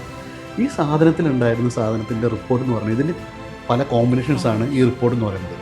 ഇതിന് എടുത്ത് 800ഓളം ഇതേപോലെ ഒരു വലിയൊരു റൂമിൽ ഫുള്ള് കൊള്ളുന്ന രീതിയിലേക്കാണ്, അത്രയും വലിയ ഇതായിരുന്നു. ഇതിനെ വീണ്ടും ഡീകോഡ് ചെയ്തിട്ടാണ് ഓരോ സാധനങ്ങൾ കണ്ടുപിടിക്കുന്നത്. അപ്പോൾ അന്നത്തെ പ്രസിഡന്റ് അമേരിക്കയിൽ ബിൽ ക്ലിൻ്റൺ ആയിരുന്നു. അദ്ദേഹമാണ് അത് അനൗൺസ് ചെയ്തത്. ഈ ഹ്യൂമൻ എവല്യൂഷനിലെ ഏറ്റവും വലിയ ഒരു കണ്ടുപിടുത്തം എന്ന രീതിയിലാണ് അദ്ദേഹം അത് അനൗൺസ് ചെയ്തത്. ഇനി അസുഖങ്ങളെത്തുന്ന ലോകം പോസിബിളാണ്, നമുക്ക് മുൻകൂട്ടി എന്തൊക്കെ വരാൻ കഴിയുമെങ്കിൽ അറിഞ്ഞ് നമ്മളത് പ്രിവെൻറ്റ് ചെയ്യാനുള്ള ഓപ്ഷൻസ് ഉണ്ടല്ലോ എന്നൊക്കെ പറഞ്ഞിട്ട് അദ്ദേഹത്തിൻ്റെ ഒരു വലിയൊരു സ്പീച്ചും കാര്യങ്ങളൊക്കെ ഉണ്ടായിരുന്നു. വീണ്ടും ആ സമയത്ത് ഒരു ചെറിയൊരു പ്രോബ്ലം എന്തായിരുന്നു പറഞ്ഞാൽ ഈ കോസ്റ്റ്, മെഷീൻ്റെ കോസ്റ്റും അതിൽ യൂസ് ചെയ്യുന്ന സബ്സ്റ്റൻസുകളുടെയും റീഏജൻറ്റ് എന്നൊക്കെ പറഞ്ഞ കുറേ സാധനങ്ങളുണ്ട്. ഇതിൻ്റെ എല്ലാം കോസ്റ്റുകൾ ഭയങ്കര ഹൈയറായിരുന്നു. കാരണം വളരെ ലിമിറ്റഡ് ടെസ്റ്റുകളാണ് നടക്കുന്നത്. അപ്പോൾ ഇത് സാധാരണ ജനങ്ങൾക്ക് അഫോർഡ് ചെയ്യാൻ പറ്റാത്ത ലെവലായിരുന്നു. പിന്നെയും കുറേ കാലം വർക്കൗട്ട് ചെയ്ത് ഏകദേശം ഇത് ജനങ്ങൾക്ക് എങ്ങനെ എത്തി എന്നുള്ളത് പറയുകയാണെങ്കിൽ നമ്മുടെ ഹോളിവുഡ് ആക്ട്രസ് ആഞ്ചലിന ജോലിയുടെ ഒരു കേസ് കേട്ടിട്ടുണ്ടാവുമല്ലോ. അത് ഏകദേശം എല്ലാവർക്കും അന്ന് ന്യൂസ് വളരെ ഫേമസ് ആയിട്ട് കവറേജ് വന്നിട്ടുള്ളൊരു ഇതായിരുന്നു. ഈവൻ ടൈം മാഗസീനിൽ അടക്കം വന്നിരുന്നു എന്നുള്ളതാണ് എൻ്റെ ഒരു വിശ്വാസം. അതായത് അവർക്ക് ജെനറ്റിക്സ് പ്രകാരം അവരുടെ അമ്മയുടെ ജെനറ്റിക്സ് ക്യാരി ചെയ്യുമല്ലോ, നമ്മൾ ഓരോ ജനറേഷനിലോട്ട് പോകുമല്ലോ. അപ്പോൾ ഈ ജനറേഷനിൽ എന്ത് സംഭവിച്ചു പറഞ്ഞാൽ ഇവരുടെ ജെനറ്റിക്സിലുണ്ടായിരുന്ന പ്രോബ്ലം കാരണം കൊണ്ട് ഇവർക്ക് അന്ന് സീക്വൻസിങ് ചെയ്ത് നോക്കിയപ്പോൾ അവരുടെ അമ്മയുടെ പ്രോബ്ലമായിട്ടുള്ള ഇതിൽ ക്യാരി ഓവർ ചെയ്തിട്ട് ഇവർ ബ്രസ്റ്റ് ക്യാൻസർ വരാനുള്ള സാധ്യത ഹയർ ആണെന്ന് മനസ്സിലാക്കി. എന്ന് പറയുന്നത് ഏകദേശം 86% എന്തൊക്കെയാണ് അന്നത്തെ സ്റ്റഡീസിൽ ഉണ്ടായിരുന്നത്. അപ്പോൾ ഹൈ റിസ്ക് എന്ന് പറഞ്ഞ കാറ്റഗറിയിലായിരുന്നു വരുന്നത്. അപ്പോൾ ഏത് സമയത്തും വരാം. അപ്പോൾ ട്രിഗറിങ് ഫാക്ടേഴ്സ് എന്തെങ്കിലും ഇവിടെ ഉണ്ടെങ്കിൽ അത് കയറി പിടിക്കാം. ഇപ്പോൾ മറ്റേ പറഞ്ഞ ട്രിഗറിങ് ഫാക്ടേഴ്സ് പറഞ്ഞൊരു പഞ്ഞി കയ്യിലുണ്ട്, ഇവിടെ തീപ്പെട്ടി കത്തിച്ചു കഴിഞ്ഞ് പറഞ്ഞാൽ തീ പിടിക്കാനുള്ള ചാൻസ് കൂടുതലാണെന്ന് പറയില്ല. അതേപോലത്തെ ഒരു സിറ്റുവേഷനാണ് അവിടെ ഉണ്ടായിരുന്നത്. അപ്പോൾ DNA ടെസ്റ്റ് ചെയ്ത് കഴിഞ്ഞാൽ നമുക്ക് വരാനുള്ള രോഗങ്ങളെ കണ്ടുപിടിക്കും. അതെ. അതായത് ഈ ഒരു സിറ്റുവേഷൻ പറഞ്ഞാൽ നമ്മൾ ഒരു ജെനറ്റിക്സിൻ്റെ ഇത് ചെയ്ത് കഴിഞ്ഞ് പറഞ്ഞാൽ നമുക്ക് വരാൻ പോകുന്ന അസുഖങ്ങൾ അറിയാമെന്നുള്ളതാണ്. അപ്പോൾ ഹോളിവുഡ് ആക്ട്രസ് ആയതുകൊണ്ടും ഇവരുടെ ന്യൂസ് വാല്യൂ വലുതായതുകൊണ്ടും ഇവരുടെ ഒരു സിറ്റുവേഷനിൽ ഉണ്ടായ കാര്യങ്ങൾ കൃത്യമായിട്ട് ലോകം മുഴുവൻ അറിയും. അന്ന് പക്ഷേ ക്യാൻസർ പാനലിലായിരുന്നു കൂടുതലായിട്ട് ഫോക്കസ് ചെയ്തിരുന്നത്. അപ്പോൾ ആൾക്കാർ നോക്കുമ്പോൾ ഇങ്ങനൊരു സാധനം അവൈലബിൾ ആണല്ലോ, അപ്പോൾ കൂടുതൽ സ്ത്രീകൾ കൂടുതൽ ചെയ്യാൻ തുടങ്ങി. അപ്പോൾ കോസ്റ്റ് ഭയങ്കര ഹയറാണ്, നമുക്കൊന്ന് പ്രാപ്യമല്ലാത്ത രീതിയിലുള്ള കോസ്റ്റുകളാണ്. അപ്പോൾ ഇതിനെ വീണ്ടും അഡ്വാൻസ് ചെയ്തിട്ട് പാനലുകൾ കൂടാൻ തുടങ്ങി. ന്യൂറോ പാനൽസും കാര്യങ്ങളെല്ലാം ഇൻക്ലൂഡഡായി. അതിനുശേഷം ഇതിനെ അഡ്വാൻസ് ചെയ്തുകൊണ്ട് നമുക്ക് ഏകദേശം ഇപ്പോൾ ഒരു 100ഓളം അസുഖം വരാനുള്ള സാധ്യതകൾ മുൻകൂട്ടി അറിയാവുന്ന രീതിയിലേക്ക് ഇത് വന്നു. അപ്പോൾ കോസ്റ്റും ഇൻ്റർനാഷണൽ ഉണ്ടായിരുന്ന കോസ്റ്റൊന്നും ഒരു കുറഞ്ഞിട്ട് ഇപ്പോൾ നമുക്ക് അഫോർഡബിൾ എന്നുള്ള ലെവലിലേക്ക്. പണ്ട് സായിപ്പിൻ്റെ നാട്ടിൽ അൾട്രാ HNI ക്ലയൻസ് ചെയ്തിരുന്ന സാധനം ഇപ്പോൾ സാധാരണക്കാരനും പ്രാപ്യമായ രീതിയിലേക്ക് നമ്മൾ ടെസ്റ്റിന് കോസ്റ്റ് കുറഞ്ഞു. അതാണ് ഇതിൽ ഏറ്റവും വലിയ അഡ്വാൻറ്റേജ് എന്ന് പറയുന്നത്. കേരളത്തിലെ ജനങ്ങൾ ഇതിനെ എങ്ങനെയാണ് സാധാരണ ജനങ്ങളാണ്? അതെ. ഇത് ഇപ്പോൾ കൂടുതലായിട്ട് ചെയ്യുന്നത് 2 തരത്തിലാണ്. ഒന്ന് വന്നിട്ട് ഈ ടെസ്റ്റ് അവൈലബിൾ ആണെന്ന് അറിഞ്ഞുകൊണ്ട് ജനങ്ങൾ നേരിട്ട് വന്ന് ചെയ്യുന്ന ഇതുണ്ട്. അവർ സെർച്ച് ചെയ്യുമ്പോൾ ഗൂഗിളിലും മറ്റു കാര്യങ്ങളൊക്കെ നമ്മുടെ കമ്പനിയെ പറ്റിയിട്ടും മറ്റു കാര്യങ്ങളൊക്കെ അറിയുമ്പോൾ. 2 വന്നിട്ട് അത് ഡയറക്റ്റായിട്ട് ചെയ്യാം. കാരണം പറയും ഇതിൽ വേറെ റെസ്ട്രിക്ഷൻസ് ഒന്നുമില്ല, ആർക്കും ചെയ്യാവുന്ന ടെസ്റ്റാണ്. അപ്പോൾ പിന്നെ രണ്ടാമത് വന്നിട്ട് ഡോക്ടേഴ്സ് റെഫർ ചെയ്ത് വരാം. ഡോക്ടേഴ്സ് പറഞ്ഞാൽ നമ്മൾ വിചാരിക്കും അലോപ്പതി ഡോക്ടേഴ്സ് മാത്രമാണ്. അലോപ്പതി ഡോക്ടേഴ്സിൽ ന്യൂറോളജിസ്റ്റുകൾ റെക്കമെൻഡ് ചെയ്യുന്നുണ്ട്, കാർഡിയോളജിസ്റ്റുകൾ റെക്കമെൻഡ് ചെയ്യുന്നുണ്ട്, ഓൺകോളജിസ്റ്റ് റെക്കമെൻഡ് ചെയ്യുന്നുണ്ട്. അങ്ങനെ സ്പെഷ്യലൈസ്ഡ് ഡോക്ടേഴ്സ് റെക്കമെൻഡ് ചെയ്യുന്നത് കൂടാതെ തന്നെ നമുക്ക് ആൾട്ടർനേറ്റ് മെഡിസിൻസ് ചെയ്യുന്ന ഹോമിയോപ്പതി ഡോക്ടേഴ്സ് ആണെങ്കിലും ആയുർവേദിക് ഡോക്ടേഴ്സ് ആണെങ്കിലും ഈവൻ കൈറോപ്രാക്ടേഴ്സിൻ്റെ അടുത്ത് വരെ നമുക്ക് ക്ലയൻസ് വന്നിട്ടുണ്ട്. അതിൽ രസം പറഞ്ഞാൽ ഇവർ പല കാര്യങ്ങളും ഇവർ പോലും സ്വന്തമായിട്ട് അവർ ചെയ്യും. ഡോക്ടേഴ്സ് ഇൻസ്റ്റഫ് അവർ ഫാമിലിക്ക് ചെയ്തിട്ട് അവർ എൻഷുർ ചെയ്ത് അവരുടെ ഫാമിലി സേഫ് ആക്കിയിട്ട് അവരുടെ ക്ലയൻസിന് അവർ ആദ്യം ടെസ്റ്റ് ചെയ്ത് നോക്കും, ഓക്കെ ആണെന്ന് മനസ്സിലാക്കിയിട്ട് അവരുടെ പേഷ്യൻസിന് അവർ റെക്കമെൻഡ് ചെയ്യും. കാരണം അറിയാമല്ലോ, കാരണം ഒരു കാർഡിയോ പ്രോബ്ലമോ അല്ലെങ്കിൽ ഒരു ക്യാൻസർ പ്രോബ്ലമൊക്കെ വന്നു കഴിഞ്ഞ് പറഞ്ഞാൽ ഒരു ഫാമിലിക്ക് വന്നാൽ അവരുടെ നെക്സ്റ്റ് ജനറേഷനിലേക്ക് വരാനുള്ള സാധ്യത കൂടുതലാണെന്ന് കേട്ടിട്ടുണ്ടല്ലോ.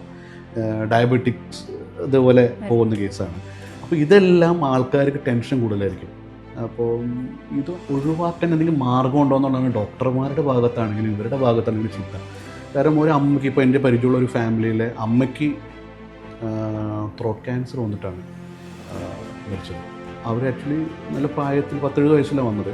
പക്ഷേ അവർക്ക് 3 ആൺമക്കളാണ്. അപ്പോൾ അവർക്ക് ആർക്കെങ്കിലും ഒരാൾക്ക് വരാനുള്ള സാധ്യത ഹൈ റിസ്ക് ആണ്. പക്ഷേ ഏതാൾക്ക് വരുന്നത് അറിയില്ല. അപ്പോൾ എറണാകുളത്തൊരു ഡോക്ടറെ അടുത്ത് സംസാരിക്കുമ്പോൾ അവർ പറഞ്ഞു ഈ ജനറ്റിക് ടെസ്റ്റ് ചെയ്താലേ അറിയാൻ പറ്റുള്ളൂ.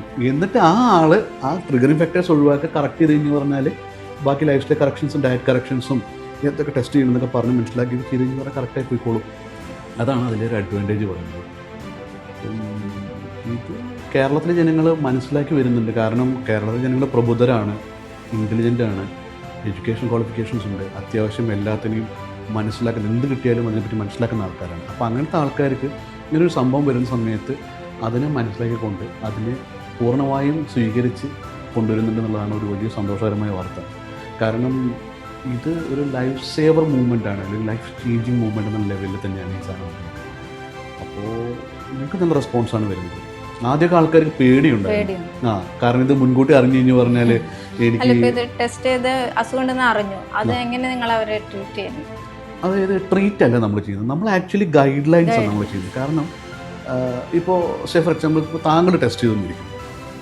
ഇപ്പോൾ ടെസ്റ്റ് ചെയ്ത് കഴിഞ്ഞ് പറഞ്ഞാൽ ഏറ്റവും വലിയ രസകരമായ കാര്യം പറഞ്ഞാൽ ബ്ലഡൊന്നും വേണ്ട. നമുക്ക് ഈ സലേവയാണ്. സലേവ എന്ന് പറഞ്ഞാൽ ബക്കൽ കാവിറ്റി എന്ന് പറയും. നമ്മുടെ ചീക്സിൻ്റെ ഉള്ളിലുള്ള ഇതിന് നമ്മൾ ഒരു നമ്മുടെ ജോൺസൻ്റെ ബഡ്സിൻ്റെ പോലത്തെ ഒരു വലിയൊരു ബോട്ടലിൻ്റെ അറ്റത്ത് കണക്ട് ചെയ്തിട്ടുള്ള ഒരു ഇതുണ്ട്, ഒരു ബഡുണ്ട്. ഈ ബഡിന് ഉള്ളിൽ വെച്ചിട്ട് ഇങ്ങനെ ഉരച്ചിട്ടാണ് എടുക്കുന്നത്. ഇത് 1 മിനിറ്റ് ഇവിടെയും 1 മിനിറ്റ് ഇവിടെയും ഉരയ്ക്കുക ചെയ്യും, അല്ലാതെ വേറെ പെയിൻഫുള്ളായിട്ട് പ്രോസസ്സാണ്. എന്നിട്ട് ഈ സാധനം എടുത്തിട്ട് ഈ ബോട്ടലിൻ്റെ ഉള്ളിലേക്ക് ഇടുന്നു. അതിൽ സബ്സ്റ്റൻസ് ഉണ്ടാവും. ഇത് ടൈറ്റായിട്ട് എടുക്കുന്ന സമയത്ത് ഇതൊരിക്കലും ഡ്രൈ ആവില്ല. അപ്പോൾ അത് ആഴ്ചകളോളം ഈ നമ്മുടെ സാമ്പിള് ഡ്രൈ ആവാതെ കേടുവരാതെ ഇരിക്കും. എന്നിട്ട് ഇതിനെയാണ് നമ്മൾ നമ്മുടെ ലാബിലോട്ട് എത്തിക്കുന്നത്. എന്നിട്ട് അവിടെ എത്തിക്കഴിഞ്ഞ് പറഞ്ഞാൽ ഇതിനെ നമ്മൾ എക്സ്ട്രാക്ട് ചെയ്യും. ഈ ബോട്ടിൽ നിന്നും DNA എക്സ്ട്രാക്ട് ചെയ്തിട്ട് ഇതിന് നമ്മൾ ക്വാളിറ്റി ചെക്ക് ചെയ്യും. ക്വാളിറ്റി പാസ്സായി കഴിഞ്ഞ് പറഞ്ഞാൽ ഇതിന് വീണ്ടും നമ്മൾ ഒരു മൈക്രോറേ ചിപ്പ് എന്ന് പറയുന്നത്, അത് ഇൻ്റർനാഷണൽ ചിപ്പാണ്, ഇൻ്റർനാഷണൽ കമ്പനിയാണ്, US ചിപ്പാണ്. അതിലോട്ട് സാമ്പിൾ ഇട്ടിട്ട് ഈ മെഷീൻ എന്ന് പറഞ്ഞാൽ it's very costly machine, cross and cross ഉള്ള മെഷീനാണ്. ഈ മെഷീനിൽ ഈ സാധനം ഇൻസേർട്ട് ചെയ്തിട്ട് സീക്വൻസിങ്, ജിനോ ടൈപ്പിംഗ് എന്ന് പറയുന്ന സാധനം 2-3 ടെക്നോളജീസ് ഉണ്ട്. അപ്പോൾ അതിൽ ജിനോ ടൈപ്പിംഗ് നമ്മൾ സ്റ്റാർട്ട് ചെയ്ത് കഴിഞ്ഞ് പറഞ്ഞാൽ it will take few days to get the result. അത് റിസൾട്ട് വന്നു കഴിഞ്ഞ് പറഞ്ഞാൽ ഇതിനെ വീണ്ടും ഡീകോഡിങ്, കോഡിങ് ഞാൻ പറഞ്ഞു ATCG പറഞ്ഞ കോഡിങ്ങിലാണ് സാധനം വരുന്നത്. ഇതൊരു വായിക്കാൻ പറ്റില്ല, ഇതിന് ഡീകോഡ് ചെയ്യുമ്പോൾ നമ്മുടെ സോഫ്റ്റ്വെയർ നമ്മൾ ഡീകോഡ് ചെയ്യുമ്പോൾ ഏകദേശം ഇപ്പോൾ 15 തരം ക്യാൻസർ, അതിലിപ്പം ലേഡീസിന് ഗസ്റ്റ് എടുക്കുകയാണെങ്കിൽ breast cancer, ovarian cancer, gents ആണെങ്കിൽ പ്രോസ്റ്റേറ്റ് ക്യാൻസർ, ടെസ്റ്റിക്കുലർ ക്യാൻസർ, അങ്ങനെയുള്ള 15 തരം ക്യാൻസർ പ്ലസ് 8 തരത്തിലുള്ള കാർഡിയോ പ്രോബ്ലംസ്. ഇപ്പോൾ സഡൻ കാർഡിയക് അറസ്റ്റ് മുതൽ മയോകാർഡിയൽ ഇൻഫ്രാക്ഷൻ അങ്ങനെയുള്ള സാധനങ്ങൾ അടക്കം 8 തരത്തിൽ. പിന്നെ ന്യൂറോ പറയുകയാണെങ്കിൽ ഈ പാർക്കിൻസൺ സിൻഡ്രോം, അൽഷിമേഴ്സ്, അങ്ങനെയുള്ള ഒരുപാട് മൾട്ടിപ്പിൾ സ്ക്ലെറോസിസ് പറഞ്ഞിട്ട് അങ്ങനത്തെ ഈ പല സാധനങ്ങളും ഇതിൽ കവേർഡാണ്. അപ്പോൾ അതുപോലെ ഈവൻ ലൈഫ് സ്റ്റൈൽ ഡിസീസസ് നമുക്ക് വരാൻ സാധ്യതയുണ്ടോ. Addiction to alcohol, nicotine dependence, പിന്നെ ബോൺ ആൻഡ് ജോയിൻസിൻ്റെ പെയിനുകൾ, കാര്യങ്ങൾ, അങ്ങനെയുള്ള ഒരുവിധം സാധനങ്ങൾ നമുക്ക് ലൈഫിൽ. പിന്നെ അതുകൂടാതെ തന്നെ ഏകദേശം 10ഓളം മെഡിസിൻസിൻ്റെ എഫിക്കസി ടോക്സിസിറ്റി. അതായത് നമ്മൾ ഈ ഒരു മെഡിസിൻ, നമ്മൾ സാധാരണ അസുഖം വരുമ്പോൾ മെഡിസിൻ കഴിക്കുമല്ലോ, ഒരു മറ്റേ പാരസെറ്റമോളോ മറ്റോ കഴിക്കുന്ന പോലെയല്ല. ചിലപ്പോൾ ഈ അഡ്വാൻസ്ഡ് മെഡിസിൻസ് കഴിക്കുമ്പോൾ, ചില ട്രീറ്റ്മെൻറ്റൊക്കെ കഴിക്കുന്ന മെഡിസിൻസ് നമ്മുടെ ശരീരത്തിൽ മാച്ചിങ് ആവില്ല, സൈഡ് എഫക്ട്സ് ഉണ്ടാവും. നമ്മൾ കേട്ടിട്ടില്ലേ, നമ്മൾ ആദ്യം ചോദിക്കും സൈഡ് എഫക്ട്സ് ഉണ്ടോ എന്ന് ചോദിക്കും ഡോക്ടറോട്. അപ്പോൾ ചില മെഡിസിൻസ് നമ്മുടെ ശരീരത്തിൽ മാച്ചിങ് അല്ലെങ്കിൽ അത് ചിലപ്പോൾ കോൺട്രാ ഇൻഡിക്കേറ്ററി ആവും. എഫിക്കസി ടോക്സിസിറ്റി എന്ന് പറയാം. അപ്പോൾ അത് എഫിക്കസി എന്ന് പറഞ്ഞാൽ നമ്മുടെ ശരീരത്തിൽ എഫക്റ്റീവ് ആവുമോ, ടോക്സിറ്റി പറഞ്ഞാൽ ഈ സാധനം നമ്മുടെ ശരീരത്തിൽ ടോക്സിക്കായി മാറും. ഈ രണ്ടും ഏകദേശം കോമൺ യൂസ് ചെയ്യുന്ന 10 മെഡിസിൻസിൻ്റെ നമ്മൾ ചെക്ക് ചെയ്യും നമ്മുടെ ശരീരത്തിൽ വെച്ചിട്ട്. ഇതെല്ലാം കൂടിയിട്ടാണ് ഏകദേശം 100ഓളം പാനൽ നമ്മൾ ചെക്ക് ചെയ്തത്. ഇത് ചെക്ക് ചെയ്യുമ്പോൾ കിട്ടുന്ന റിസൾട്ട് പറഞ്ഞാൽ ഹൈ റിസ്ക് ആണോ, മീഡിയം റിസ്ക് ആണോ, നോർമൽ റിസ്ക് ആണോ. നമ്മൾ നേരത്തെ സംസാരിച്ചില്ലേ, ഓരോ വ്യക്തികളും ഇപ്പോൾ ഫോർ എക്സാമ്പിൾ ഇപ്പോൾ ഒരാൾക്ക് ഇപ്പം സഡൻ കാർഡിയക് അറസ്റ്റ് വരാനുള്ള സാധ്യത ഹൈ റിസ്ക് ആണോ, നോർമൽ റിസ്ക് ആണോ, മീഡിയം റിസ്ക് ആണോ കണ്ടുപിടിച്ചു. അപ്പോൾ ഇവർക്ക് ഹൈ റിസ്ക് ആണെന്ന് വിചാരിക്കും. അപ്പോൾ എന്ത് ചെയ്യണം, ഇവർ ജിമ്മിൽ പോകുന്ന വ്യക്തിയാണെങ്കിൽ ഇവർക്ക് HIIT, high intensity interval training പറഞ്ഞ സാധനമുണ്ട്. ഇത് ചെയ്യാൻ പാടില്ല. ഒരുപാട് ഹൈ ആയിട്ടുള്ള ജിമ്മിലെടുക്കുക. കണ്ടിട്ടില്ലേ ജിമ്മിൽ വെച്ച് പലർക്കും ആക്സിഡൻറ്റ്സ് പറ്റുന്നത്, അതായത് ഹാർട്ട് കുഴഞ്ഞു വീണ് മരിക്കുക എന്നൊക്കെ ഉള്ളത്. എന്തുകൊണ്ടാണ് പറഞ്ഞാൽ അവരുടെ ശരീരത്തിൽ ഹാർട്ട് സ്ട്രോങ് ആയിരിക്കും. ചിലപ്പോൾ അവരെന്തെങ്കിലുമൊക്കെ റിലേറ്റഡ് ആയിട്ട് അസുഖങ്ങളുണ്ടാവും. ഇതെന്ത് സംഭവിക്കും പറഞ്ഞാൽ ഇത് നമ്മൾ അറിയാതെ പോയിട്ട് ഹാർട്ടൊക്കെ എടുത്ത് ചെയ്യും. ചിലപ്പോൾ ട്രെയിനർ ഉണ്ടാവില്ല, ട്രെയിനർക്ക് പോലും ചിലപ്പോൾ ഒരു പക്ഷേ ഇവരുടെ അസുഖം ഉണ്ടെന്ന് അറിയില്ലല്ലോ, ചിലപ്പോൾ റിവീൽ ചെയ്തിട്ടുണ്ടാവില്ല. അവർ പറയും സാർ ഇത് ചെയ്തോ അത് ചെയ്തോ പറയുന്ന സമയത്ത് ഇവരത് ചെയ്യുമ്പോൾ സംഭവിക്കും പറഞ്ഞാൽ ഇവർക്ക് ഉൾക്കൊള്ളാൻ കഴിയുന്നതിലധികം ലോഡ് ഹാർട്ടിന് കൊടുക്കുന്നു. അപ്പോൾ ആ സമയത്ത് ചിലപ്പോൾ ഹാർട്ട് റിയാക്ട് ചെയ്യും. അങ്ങനെയാണ് പല പ്രശ്നങ്ങളും വരുന്നത്. അപ്പോൾ ഇത് അറിഞ്ഞുകൊണ്ട് ഓരോന്നിൻ്റെയും പാനൽ ഹൈ റിസ്ക് ആണ് മീഡിയം റിസ്ക് എന്ന് അറിഞ്ഞുകൊണ്ട് നമുക്കത് കൺട്രോൾ ചെയ്യാൻ പറ്റും എന്നുള്ളതാണ് അതിന് നമുക്ക്. ഇപ്പോൾ സ്മോക്കിങ്ങിൻ്റെ ഒരു കേസ് പറയും, നിക്കോട്ടിൻ ഡിപ്പെൻഡൻസ് എന്ന് പറഞ്ഞാൽ ഇവർ സ്മോക്കിംഗ് അഡിക്റ്റഡ് ആവാനുള്ള സാധ്യത ഹയറാണ്. അപ്പോൾ മാക്സിമം അതൊന്ന് ഒഴിവായി നിൽക്കുക എന്നുള്ളതാണ്. അതേപോലെ തന്നെ ലിവർ സിറോസിസ് വരാൻ സാധ്യതയുള്ള വ്യക്തിയാണെങ്കിൽ, ഇപ്പം ആൽക്കഹോൾ അഡിക്ഷൻ കൂടുതലുള്ള വ്യക്തിയാണെങ്കിൽ മാക്സിമം അത് അവോയ്ഡ് ചെയ്ത് നമ്മൾ ഇപ്പം കാഷ്വൽ ഡ്രിങ്കിങ് അത്ര ഭയങ്കര ഇമ്പോർട്ടൻ്റ് ആണ്, കാഷ്വൽ ഡ്രിങ്കിങ്ങിലോട്ട് പോവുക, അല്ലെങ്കിൽ ഹെവി ഡ്രിങ്കിങ്ങിൽ പോകാതിരിക്കുക, മാറി നിൽക്കുക, എന്നുള്ള സൊല്യൂഷൻസൊക്കെ നമുക്ക് എടുക്കാൻ പറ്റും. അതാണ് ഫസ്റ്റ് വരുന്നത്. പിന്നെ ഈ റിപ്പോർട്ട് എന്ന് പറഞ്ഞാൽ മെയിലായിട്ടാണ് പോകുന്നത്, PDF ഫോർമാറ്റാണ് നമ്മൾ എടുക്കുന്നത്. അപ്പോൾ ഏകദേശം 100ഓളം അസുഖത്തിൻ്റെ ഡീറ്റെയിൽസും കാര്യങ്ങളൊക്കെ ഉണ്ടാവും.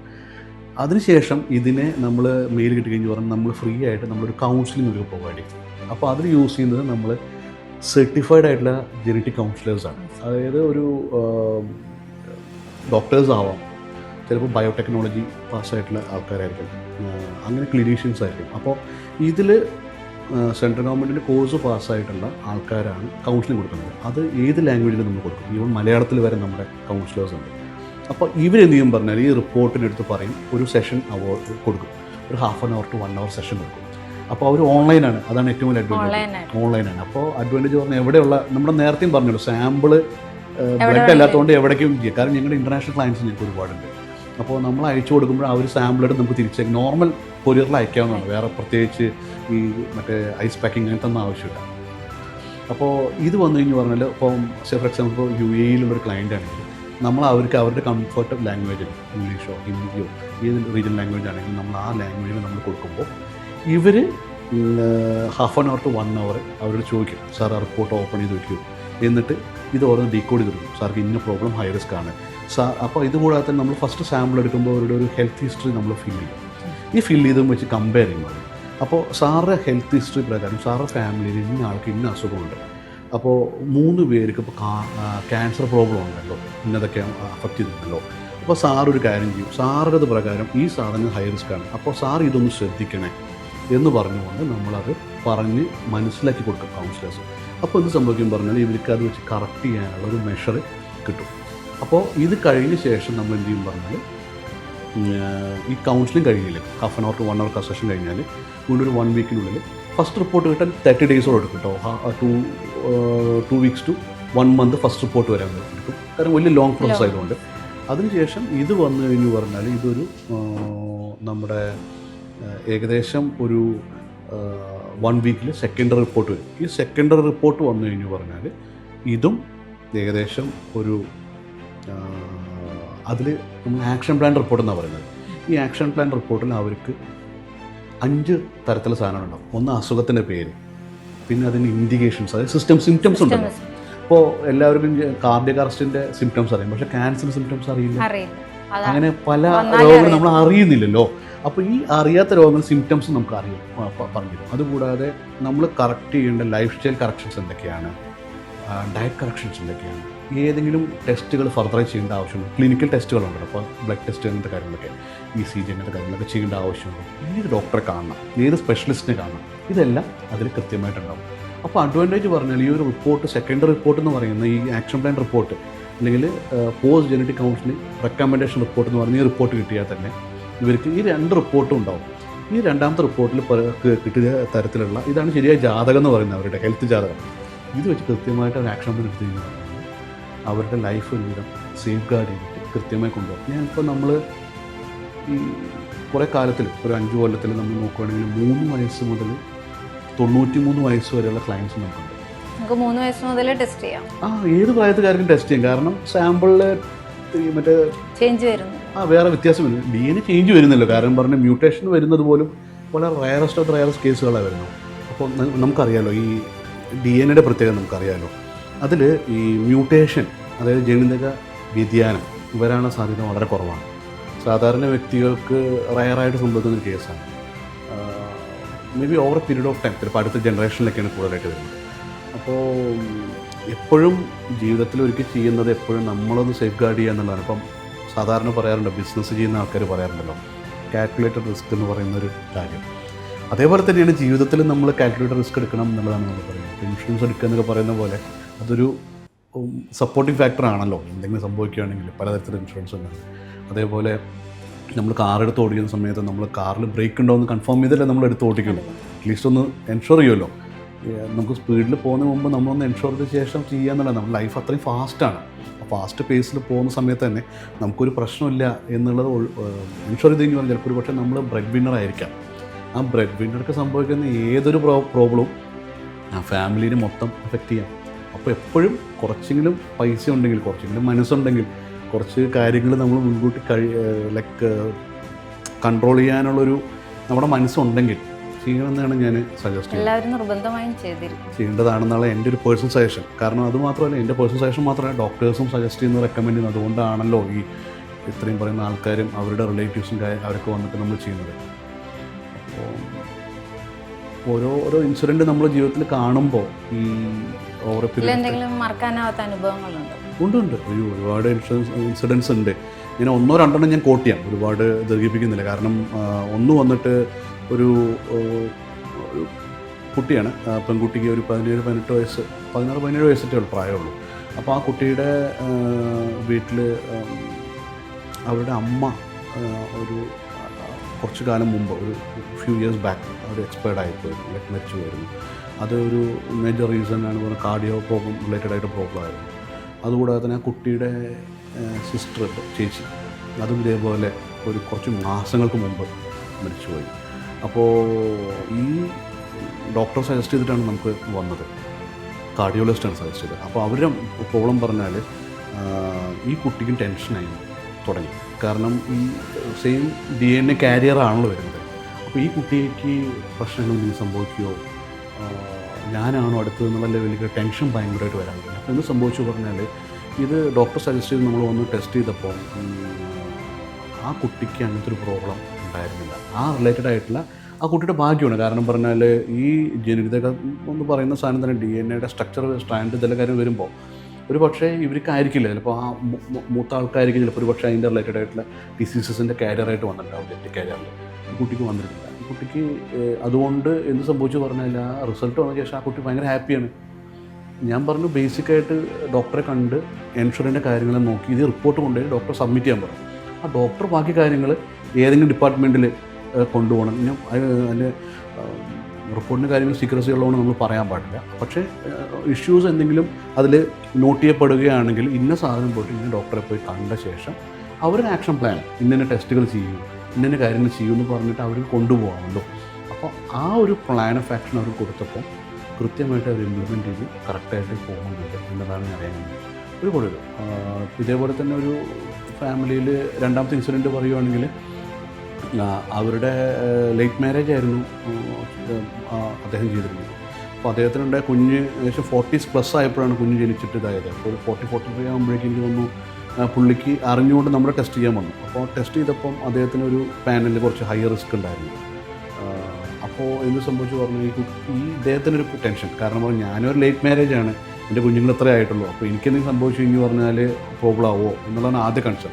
രണ്ടാമത്തെ കൺസേൺ പറഞ്ഞാൽ എൻ്റെ കുഞ്ഞ് ഇത്രയും പ്രായമായിട്ടുള്ളൂ, ഇവർക്ക് എന്തെങ്കിലും പ്രായത്തിൽ വരുവാണെങ്കിൽ, ലേറ്റർ ഏജിൽ വരുവാണെങ്കിൽ അത് പ്രിവെൻറ്റ് ചെയ്യാൻ പറ്റുമല്ലോ എന്ന് പറഞ്ഞിട്ട് ആ കുഞ്ഞിൻ്റെ ആണ് ഏകദേശം 3 years+ ഉള്ള സമയത്ത് നമ്മൾ ആ ടെസ്റ്റ് ചെയ്തിട്ട് വന്നിരുന്നത്. അപ്പോൾ അവർ ഹാപ്പിയാണ്, അവരുടെ ലൈഫിലും അവർ ഹാപ്പിയാണ്, നല്ല ലെവലിൽ കൊണ്ടുപോകാൻ പറ്റും, എന്തെങ്കിലും പ്രിവെൻറ്റ് ചെയ്യാൻ പറ്റും. കാരണം ചില കാര്യങ്ങൾ പ്രിവെൻറ്റ് ചെയ്യാനുള്ള ഓപ്ഷൻസ് ഉണ്ടല്ലോ. ട്രിഗർ ഫാക്ടേഴ്സ് എത്രയും ഏറ്റവും നേരത്തെ, ഏർലിയർ ഈസ് ദ ബെസ്റ്റ്. നിങ്ങൾ prevention is better than cure എന്ന് പറയുന്ന പോലെ തന്നെ സെയിം വാക്കാണ്, ഏർലിയർ ഈസ് ദ ബെസ്റ്റ്. കാരണം ഈ മറ്റൊരു പറഞ്ഞ പോലെ പഴം പഴുക്കുന്നതിന് മുമ്പ് എന്ന് പറയുന്ന പോലെ അസുഖങ്ങൾ വരുന്നതിന് മുമ്പ് നമ്മൾ എന്തെങ്കിലും ചെയ്യാൻ പറ്റുവാണെങ്കിൽ അത് വെച്ച് നമുക്ക് കൺട്രോൾ ചെയ്ത് കൊണ്ടുപോകാമല്ലോ. ചില കാര്യങ്ങൾ നമ്മുടെ കയ്യിൽ നിൽക്കുന്ന കാര്യങ്ങൾ നമ്മൾ ചെയ്യണം എന്നുള്ളതാണ് പറയുന്നത്. അതിൻ്റെ ഒരു ബ്രീഫായിട്ട് പറയുകയാണെങ്കിൽ യൂറിജിനോമിനെ പറ്റിയിട്ടും അതിൻ്റെ കാര്യങ്ങൾ ഇപ്പോൾ നന്നായി പോകുന്നുണ്ട്. നല്ല റെസ്പോൺസാണ്. നമുക്ക് ഇൻ്റർനാഷണൽ പേഷ്യൻസ് ഉണ്ട്, ഗൾഫിൽ നിന്നെല്ലാം വരുന്നുണ്ട്. അപ്പം അവരും ഇതേപോലെ തന്നെ അവർ വന്നിട്ട് നമുക്ക് ഫസ്റ്റിന് പേയ്മെൻറ്റ് ചെയ്തെങ്കിൽ നമ്മൾ കിറ്റ് അയച്ചു കൊടുക്കും, കൊറിയർ അയച്ചു കൊടുക്കും. കൊറിയർ വന്നു ഒരു സാമ്പിൾ എടുക്കുന്ന പ്രോസസ്സ് നമ്മുടെ ടീം ഇൻഫോം ചെയ്യും. ഒരു സാമ്പിൾ എടുക്കും, അവർ നോർമൽ കൊറിയറിൽ അയച്ചു തരും. നമ്മളിവിടെ ബാക്കി ടെസ്റ്റ് ചെയ്ത്, ബാക്കിയെല്ലാം ഓൺലൈനാണല്ലോ. ഈ മെയിലിൽ PDF റിപ്പോർട്ടായിട്ട് പോകുന്നത്, പിന്നെ അത് കഴിഞ്ഞ് കൗൺസിലിങ്ങും അത് കഴിഞ്ഞിട്ട് ആക്ഷൻ പ്ലാനും ഇതെല്ലാം ഓൺലൈൻ പ്രോസസ്സ് ആയതുകൊണ്ട് വളരെ സിമ്പിളായിട്ട് പ്രോസസ്സ് ചെയ്യാൻ പറ്റും. കാരണം ഇൻ്റർനാഷണൽ വരുന്ന ഇതിൻ്റെ ഒരു കോസ്റ്റിൻ്റെ ഫ്രാക്ഷൻ ഓഫ് കോസ്റ്റിൽ നമുക്ക് ഇവിടെ ചെയ്യാൻ പറ്റും എന്നുള്ളതാണ് ഒരു വലിയ അഡ്വാൻറ്റേജ്. ഇതൊക്കെയാണ് യൂറിജിനോമിന് റിലേറ്റഡ് ആയിട്ടുള്ള കാര്യങ്ങൾ. ബിസിനസ്സിലേക്ക് വരുന്ന പുതിയ ചെറുപ്പക്കാരോട് എന്താണ് പറയാനുള്ളത്? ഇന്നത്തെ കാലഘട്ടം പറഞ്ഞാൽ വളരെയധികം അഡ്വാൻസ്ഡ് ആണല്ലോ. AI ബേസ്ഡ് ആയിട്ട് നമ്മൾ മാറിക്കഴിഞ്ഞു. ChatGPT പോലെയുള്ള ഒരു സോഫ്റ്റ്വെയർ പൈലറ്റോ എന്താണെങ്കിലും ശരി, നമ്മൾ ഏത് ചോദ്യം ചോദിച്ചു കഴിഞ്ഞാൽ കൃത്യമായ ഉത്തരങ്ങൾ പറഞ്ഞു തരും. ഈവൺ ഒരു ബിസിനസ് പ്ലാൻ വരെ നമുക്ക് കൃത്യമായിട്ട് പറഞ്ഞു തരും. എന്താ ഇപ്പോൾ ഇതിന് കൂടുതൽ വേണോ, ഇത് ചെയ്യണോ, ഫിനാൻഷ്യൽ പ്ലാനിങ് ചെയ്യണോ എന്നെല്ലാം ചോദിച്ചുകൊണ്ട് ഓരോന്നോരോന്ന് നമ്മൾ കൊടുക്കുന്ന ഇൻപുട്ട് അനുസരിച്ച് ചെയ്ത് തരും. ഇതെല്ലാം ബേസിക്കായിട്ട് അവൈലബിൾ ആണ്. ഈവൺ ഒരു ബിസിനസ് കൺസൾട്ടൻ്റായിട്ട് സംസാരിച്ചാലും കാര്യങ്ങൾ പറഞ്ഞു തരും. പക്ഷേ നമുക്ക് ഇല്ലാതെ പോകുന്നൊരു കാര്യമുണ്ട്, പ്രാക്ടിക്കൽ നോളജ് എന്ന് പറയുന്നത്. അതാണ് ഏറ്റവും ഇമ്പോർട്ടൻ്റ് ആയിട്ട് കാര്യം. ഇപ്പോൾ ഉണ്ടല്ലോ നമ്മൾ പറയുന്ന പോലെ ഈ റെഡി റെക്കണറായിട്ട് എല്ലാം കിട്ടുന്നുള്ളതാണ് നമ്മുടെ പലരുടെയും തെറ്റിദ്ധാരണ. ബിസിനസ്സിൽ ഇറങ്ങിയ ആ പൈസ നാളെ മുതൽ കുമിഞ്ഞു കൂടുമല്ലോ എന്നുള്ള ലെവലാണ്. ഒരു ബിസിനസ്സിന് എപ്പോൾ പോയാലും ബേസിക്കലി പണ്ട് മുതലേ പറയുന്നത് 3 to 5 years അതിൻ്റെ ഒരു എക്സ്പീരിയൻസ് അല്ല, ഒരു ടൈം വേണം. ഇതൊന്ന് എന്താണ് റോളിംഗ് ആയി വരാൻ വേണ്ടിയിട്ട്. അതുവരെ ചിലപ്പോൾ നഷ്ടത്തിലായിരിക്കും പോകുന്നത്. ബ്രേക്ക് ഈവൻ ആവാൻ ചിലപ്പോൾ 3 to 5 years എടുക്കും. ഇതുവരെ പിടിച്ചു നിൽക്കാനുള്ള കപ്പാസിറ്റി ഈ പറയുന്ന വ്യക്തിക്ക് ഇല്ലെങ്കിൽ ബിസിനസ്സിൻ്റെ കാര്യം എന്താവും? നഷ്ടത്തിൽ വരും അല്ലേ. അത് ഹാൻഡിൽ ചെയ്യാൻ പറ്റില്ലെങ്കിൽ ചിലപ്പോൾ ഒരു പക്ഷേ ഇട്ട് പോകുന്ന ലെവലിലേക്ക് ഡിസോൾവ് ചെയ്യുന്ന രീതിയിലേക്ക് പോകേണ്ടി വരും. പിന്നെ അപ്പോൾ അതുകൊണ്ട് എപ്പോഴും ഇപ്പോൾ ഞാൻ വളരെ സിമ്പിളായി പറയുകയാണെങ്കിലും ഇപ്പോൾ ചായക്കട തുടങ്ങുകയാണെങ്കിലും ചായ അടിക്കാനെങ്കിലും അറിയണം അല്ലേ. ഒരു സ്റ്റാഫ് വന്നില്ല, ചായ അടിക്കുന്ന സ്റ്റാഫ് വന്നില്ല എന്നുണ്ടെങ്കിൽ ഇദ്ദേഹത്തിന് ചെയ്യാൻ പറ്റണം. ചായക്കടയാണ്, ബേസിക്കായിട്ട് ചായക്കടയാണ്, ചായയും കടിയാണെങ്കിൽ ചായ അടിക്കാനും അറിയണം, അതുപോലെ കടി ഉണ്ടാക്കാനും അറിയണം അല്ലേ. ബേസിക്കലി എണ്ണക്കടികൾ കൊടുക്കാൻ പറ്റണം. അതാണ് ബേസിക് നോളജ് എന്ന് പറയുന്നത്. ഏത് ബിസിനസ് ചെയ്യുമ്പോഴും ആദ്യം നമ്മൾ റിയലിസ്റ്റിക് ആയിട്ട് നമ്മൾ ഇറങ്ങി പണിയെടുത്ത് അതിൻ്റെ വരും വരായ്മകളും അതിൻ്റെ എല്ലാ ലെവലും നമ്മൾ മനസ്സിലാക്കണം. എന്നിട്ട് നമ്മൾ സ്റ്റാഫിങ് ചെയ്യുമ്പോൾ നമുക്ക് പറയാം. ഇപ്പോൾ ഒരു സ്റ്റാഫ് നാളെ വന്ന് പറയുകയാണ്, ചേട്ടാ അത് ഇങ്ങനെയല്ല, അല്ലെ സാറ് ഇങ്ങനെയല്ല എന്ന് പറഞ്ഞ് നമ്മളിത് ഇങ്ങനെയാണെന്ന് പറഞ്ഞു കൊടുക്കുന്ന നോളജ് നമുക്ക് ഉണ്ടാവണ്ടേ, പ്രാക്ടിക്കൽ നോളജ് ഉണ്ടാവണ്ടേ. അത് ഇന്നത്തെ കാലഘട്ടത്തിൽ ആൾക്കാർക്ക് ഇല്ല എന്നുള്ളതാണ് ഏറ്റവും വലിയ പ്രശ്നം. കോളേജിൽ നിന്ന് വന്ന് പെട്ടെന്ന് സ്റ്റാർട്ടപ്പ് എന്ന് പറയുന്നു, ഏതെങ്കിലും ഇൻക്യുബേഷൻ സെൻറ്ററിൽ അവിടെ ഉണ്ടാവും, അതെന്താവുന്നു ഇൻക്യുബേറ്റഡ് ബേബി ആയിട്ടാണ് മാറുന്നത്. അപ്പോൾ ഫസ്റ്റ് വരുന്ന ആൾക്കാരനെ അവർ വിചാരിക്കുന്നത് ഞാൻ ഇലോൺ മസ്ക് ആണ് അല്ലെങ്കിൽ മറ്റേതാണെന്ന ലെവലിലാണ് സ്വയം തോന്നുന്നത്. അപ്പോൾ അങ്ങനെയൊന്നും അല്ല. ഇത് ശരിക്കും പറയുകയാണെങ്കിൽ ഹാർഡ് കോറായിട്ട് കഷ്ടപ്പെട്ട് അധ്വാനിച്ച് നമ്മളെ രാവും പകലും അതിലേക്ക് ഡെഡിക്കേറ്റ് ചെയ്ത് വർക്ക് ചെയ്തുണ്ടാവുന്ന റിസൾട്ടാണ് ഒരു സംരംഭം എന്ന് പറയുന്നത്.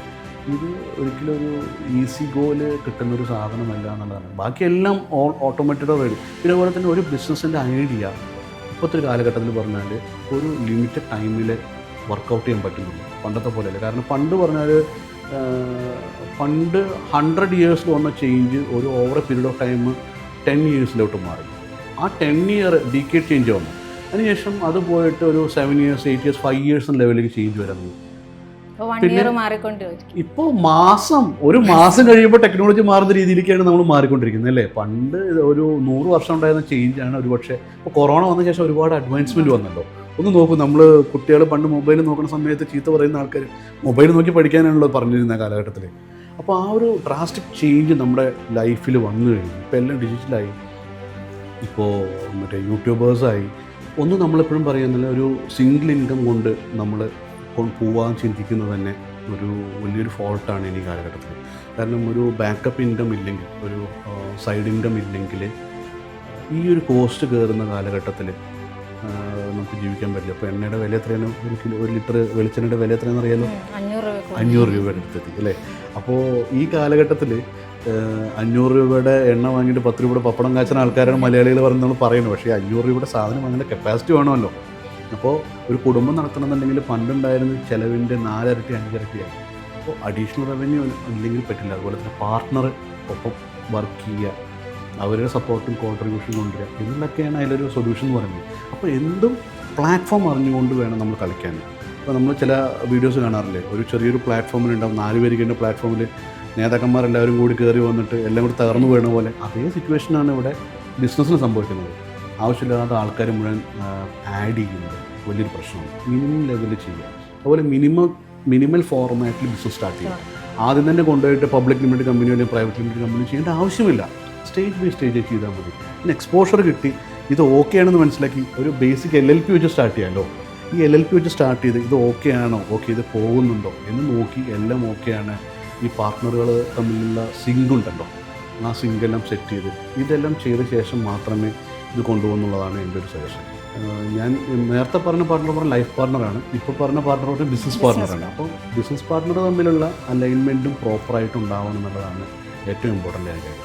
അല്ലാതെ നമ്മൾ എന്തെങ്കിലും ചെയ്ത് എന്തെങ്കിലും ഇതാക്കിയിട്ട് പ്ലാൻ ചെയ്തിട്ടൊന്നും ഈ കാലഘട്ടത്തിൽ വർക്കബിൾ ആവില്ല. അതൊരു ശ്രദ്ധിക്കേണ്ട ഫാക്ടർ തന്നെയാണ്. കുട്ടികൾ ഇനി വരുന്ന കാലഘട്ടത്തിലെ ആൾക്കാർ അത് ശ്രദ്ധിക്കണം എന്നാണ് ഞാൻ പറയുള്ളൂ. സാറിൻ്റെ ഫാമിലിയൊക്കെ? ഫാമിലി ഇപ്പം വൈഫും പാലക്കാട് തന്നെയാണ്, പാലക്കാട് ജില്ലയിൽ നിന്നാണ്. മോളുണ്ട്, മോളിപ്പം 9th എറണാകുളത്ത് തന്നെയാണ് പഠിക്കുന്നത്.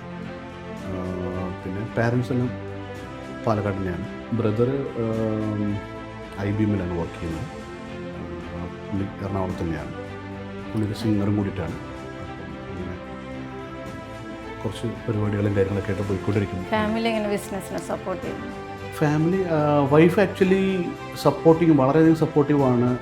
ബിസിനസ്സിൻ്റെ കാര്യങ്ങൾ പറയുമ്പോഴും നമ്മൾ ക്രൈസിസ് വരുവാണെങ്കിലോ അല്ലെങ്കിൽ നല്ല വരുവാണെങ്കിലോ എന്താണെങ്കിലും പറഞ്ഞ് മനസ്സിലാക്കാനുള്ളൊരു ഇതുണ്ട് ആൾക്ക്, മനസ്സിലാവാനുള്ളൊരു കപ്പാസിറ്റി. നമ്മൾ അല്ലാതെ ബ്ലൈൻഡ് ഫോൾഡായിട്ട് ഞാൻ ഇങ്ങനെയാണ് അങ്ങനെയാണെന്നൊന്നും പറയുന്ന ഒരാളല്ല. ഇത് കറക്റ്റായിട്ട് അതിൻ്റെ ബുദ്ധിമുട്ടുകളെ മനസ്സിലാക്കി അതിന് സപ്പോർട്ട് തരുന്ന വ്യക്തിയാണ്. പുള്ളിക്കാരി വർക്ക് ചെയ്യുന്നത് ഇൻഫോ പാർക്കിലാണ് വർക്ക് ചെയ്യുന്നത്.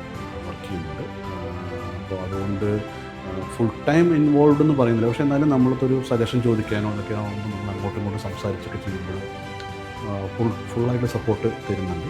ഫാമിലിയിലും സപ്പോർട്ടുണ്ട്. അതുകൊണ്ട് വലിയ കുഴപ്പമൊന്നുമില്ല.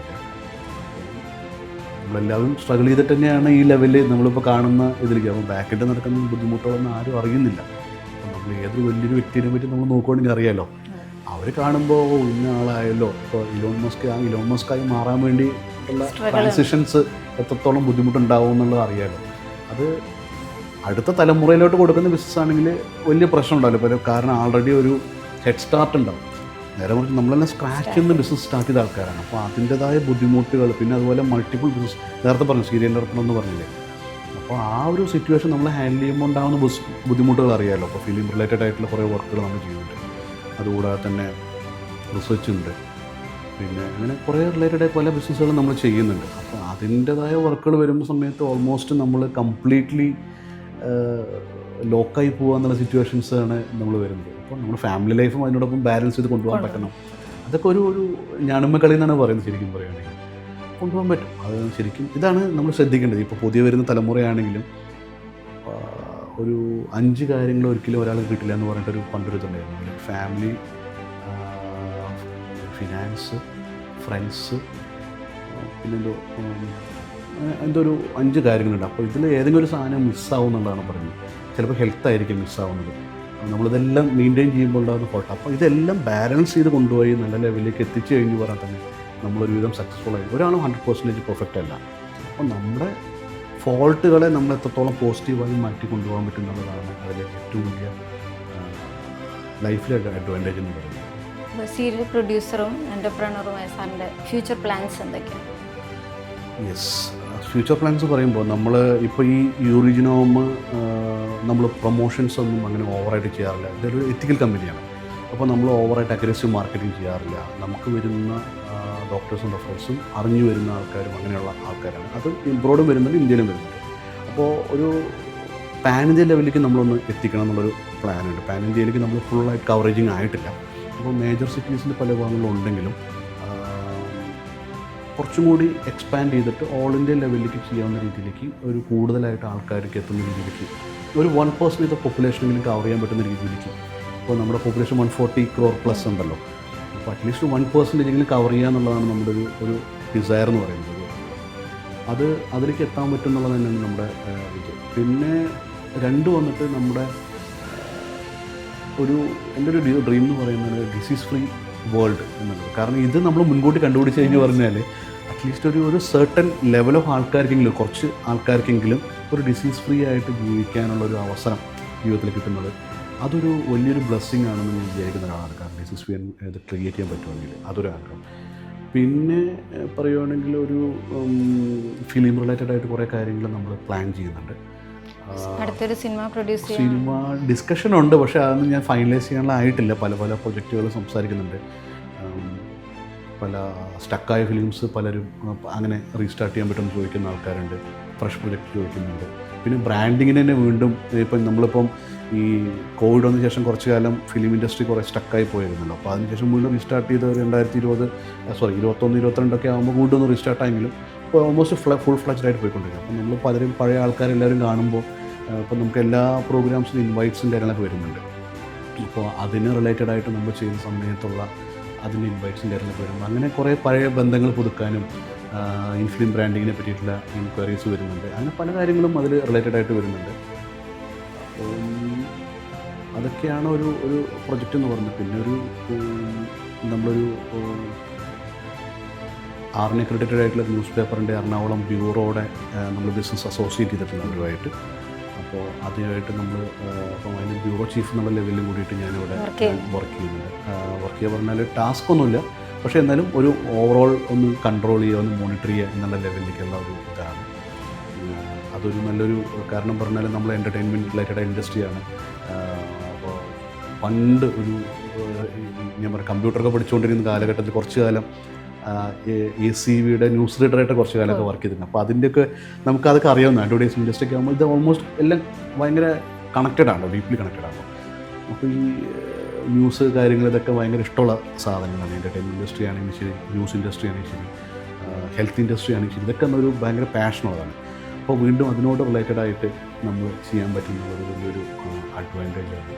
അപ്പോൾ അങ്ങനെയും ഒരു പത്രം എന്ന ലെവലിലേക്ക് അത് ഓൺലൈനാണെങ്കിലും ഓഫ്ലൈൻ ആണെങ്കിലും എല്ലാം റിലേറ്റഡ് ആയിട്ട് ചെയ്യാൻ പറ്റുന്നൊരു വലിയൊരു അഡ്വാൻറ്റേജാണ്. അതിന് റിലേറ്റഡ് ആയിട്ട് ചെയ്യുന്നുണ്ട്. പിന്നെ ഒരു ചെറിയൊരു യൂട്യൂബ് ചാനൽ നമ്മൾ ഫിലിം റിലേറ്റഡ് ആയിട്ട് ഇതിനോട് ചേർന്നിട്ട് ഇപ്പോൾ വാഴ നനയുമ്പോൾ ചീരയും കൂടെ നഞ്ഞോട്ടെ എന്ന ലെവലിൽ ഒരു യൂട്യൂബ് ചാനൽ കൂടി സ്റ്റാർട്ട് ചെയ്തു. അപ്പോൾ സ്റ്റാഫുണ്ട്, അവർ പോയിട്ട് കവറേജും കാര്യങ്ങളൊക്കെ ചെയ്യുന്നുണ്ട്. ഫിലിം റിലേറ്റഡ് ആയിട്ട് കാര്യങ്ങൾ, ഇൻ്റർവ്യൂസ് കാര്യങ്ങൾ, അങ്ങനത്തെ കാര്യങ്ങളൊക്കെ നമ്മൾ അതിൽ ചെയ്യുന്നുണ്ട്. അതൊക്കെയാണ് എൻ്റർടൈൻമെൻറ്റ് ഇൻഡസ്ട്രി കുറച്ചും കൂടി ആക്റ്റീവായിട്ട് വരണം എന്നുള്ളതാണ് നമ്മുടെ ഒരു ഇത് ഓൾമോസ്റ്റ് സെറ്റായി ഓട്ടോമേറ്റഡ് ആയിട്ടുണ്ട് ഈ ഒറിജിനൽ എന്നുള്ളത്. റിലേറ്റഡ് ആയിട്ടും ഇതെല്ലാം കൂടിയിട്ട് കൊണ്ടുപോകണം എന്നുള്ളതാണ് നമ്മുടെ ഒരു പ്ലാൻ. ഇത്രയും വിലയേറിയ വിവരങ്ങൾ പങ്കുവച്ച താങ്കൾക്ക് എല്ലാ ഭാവങ്ങളും നേരുന്നു. വീണ്ടും ഒരു പുതിയ അതിഥിയുമായി കണ്ടുമുട്ടാം. നന്ദി, നമസ്കാരം.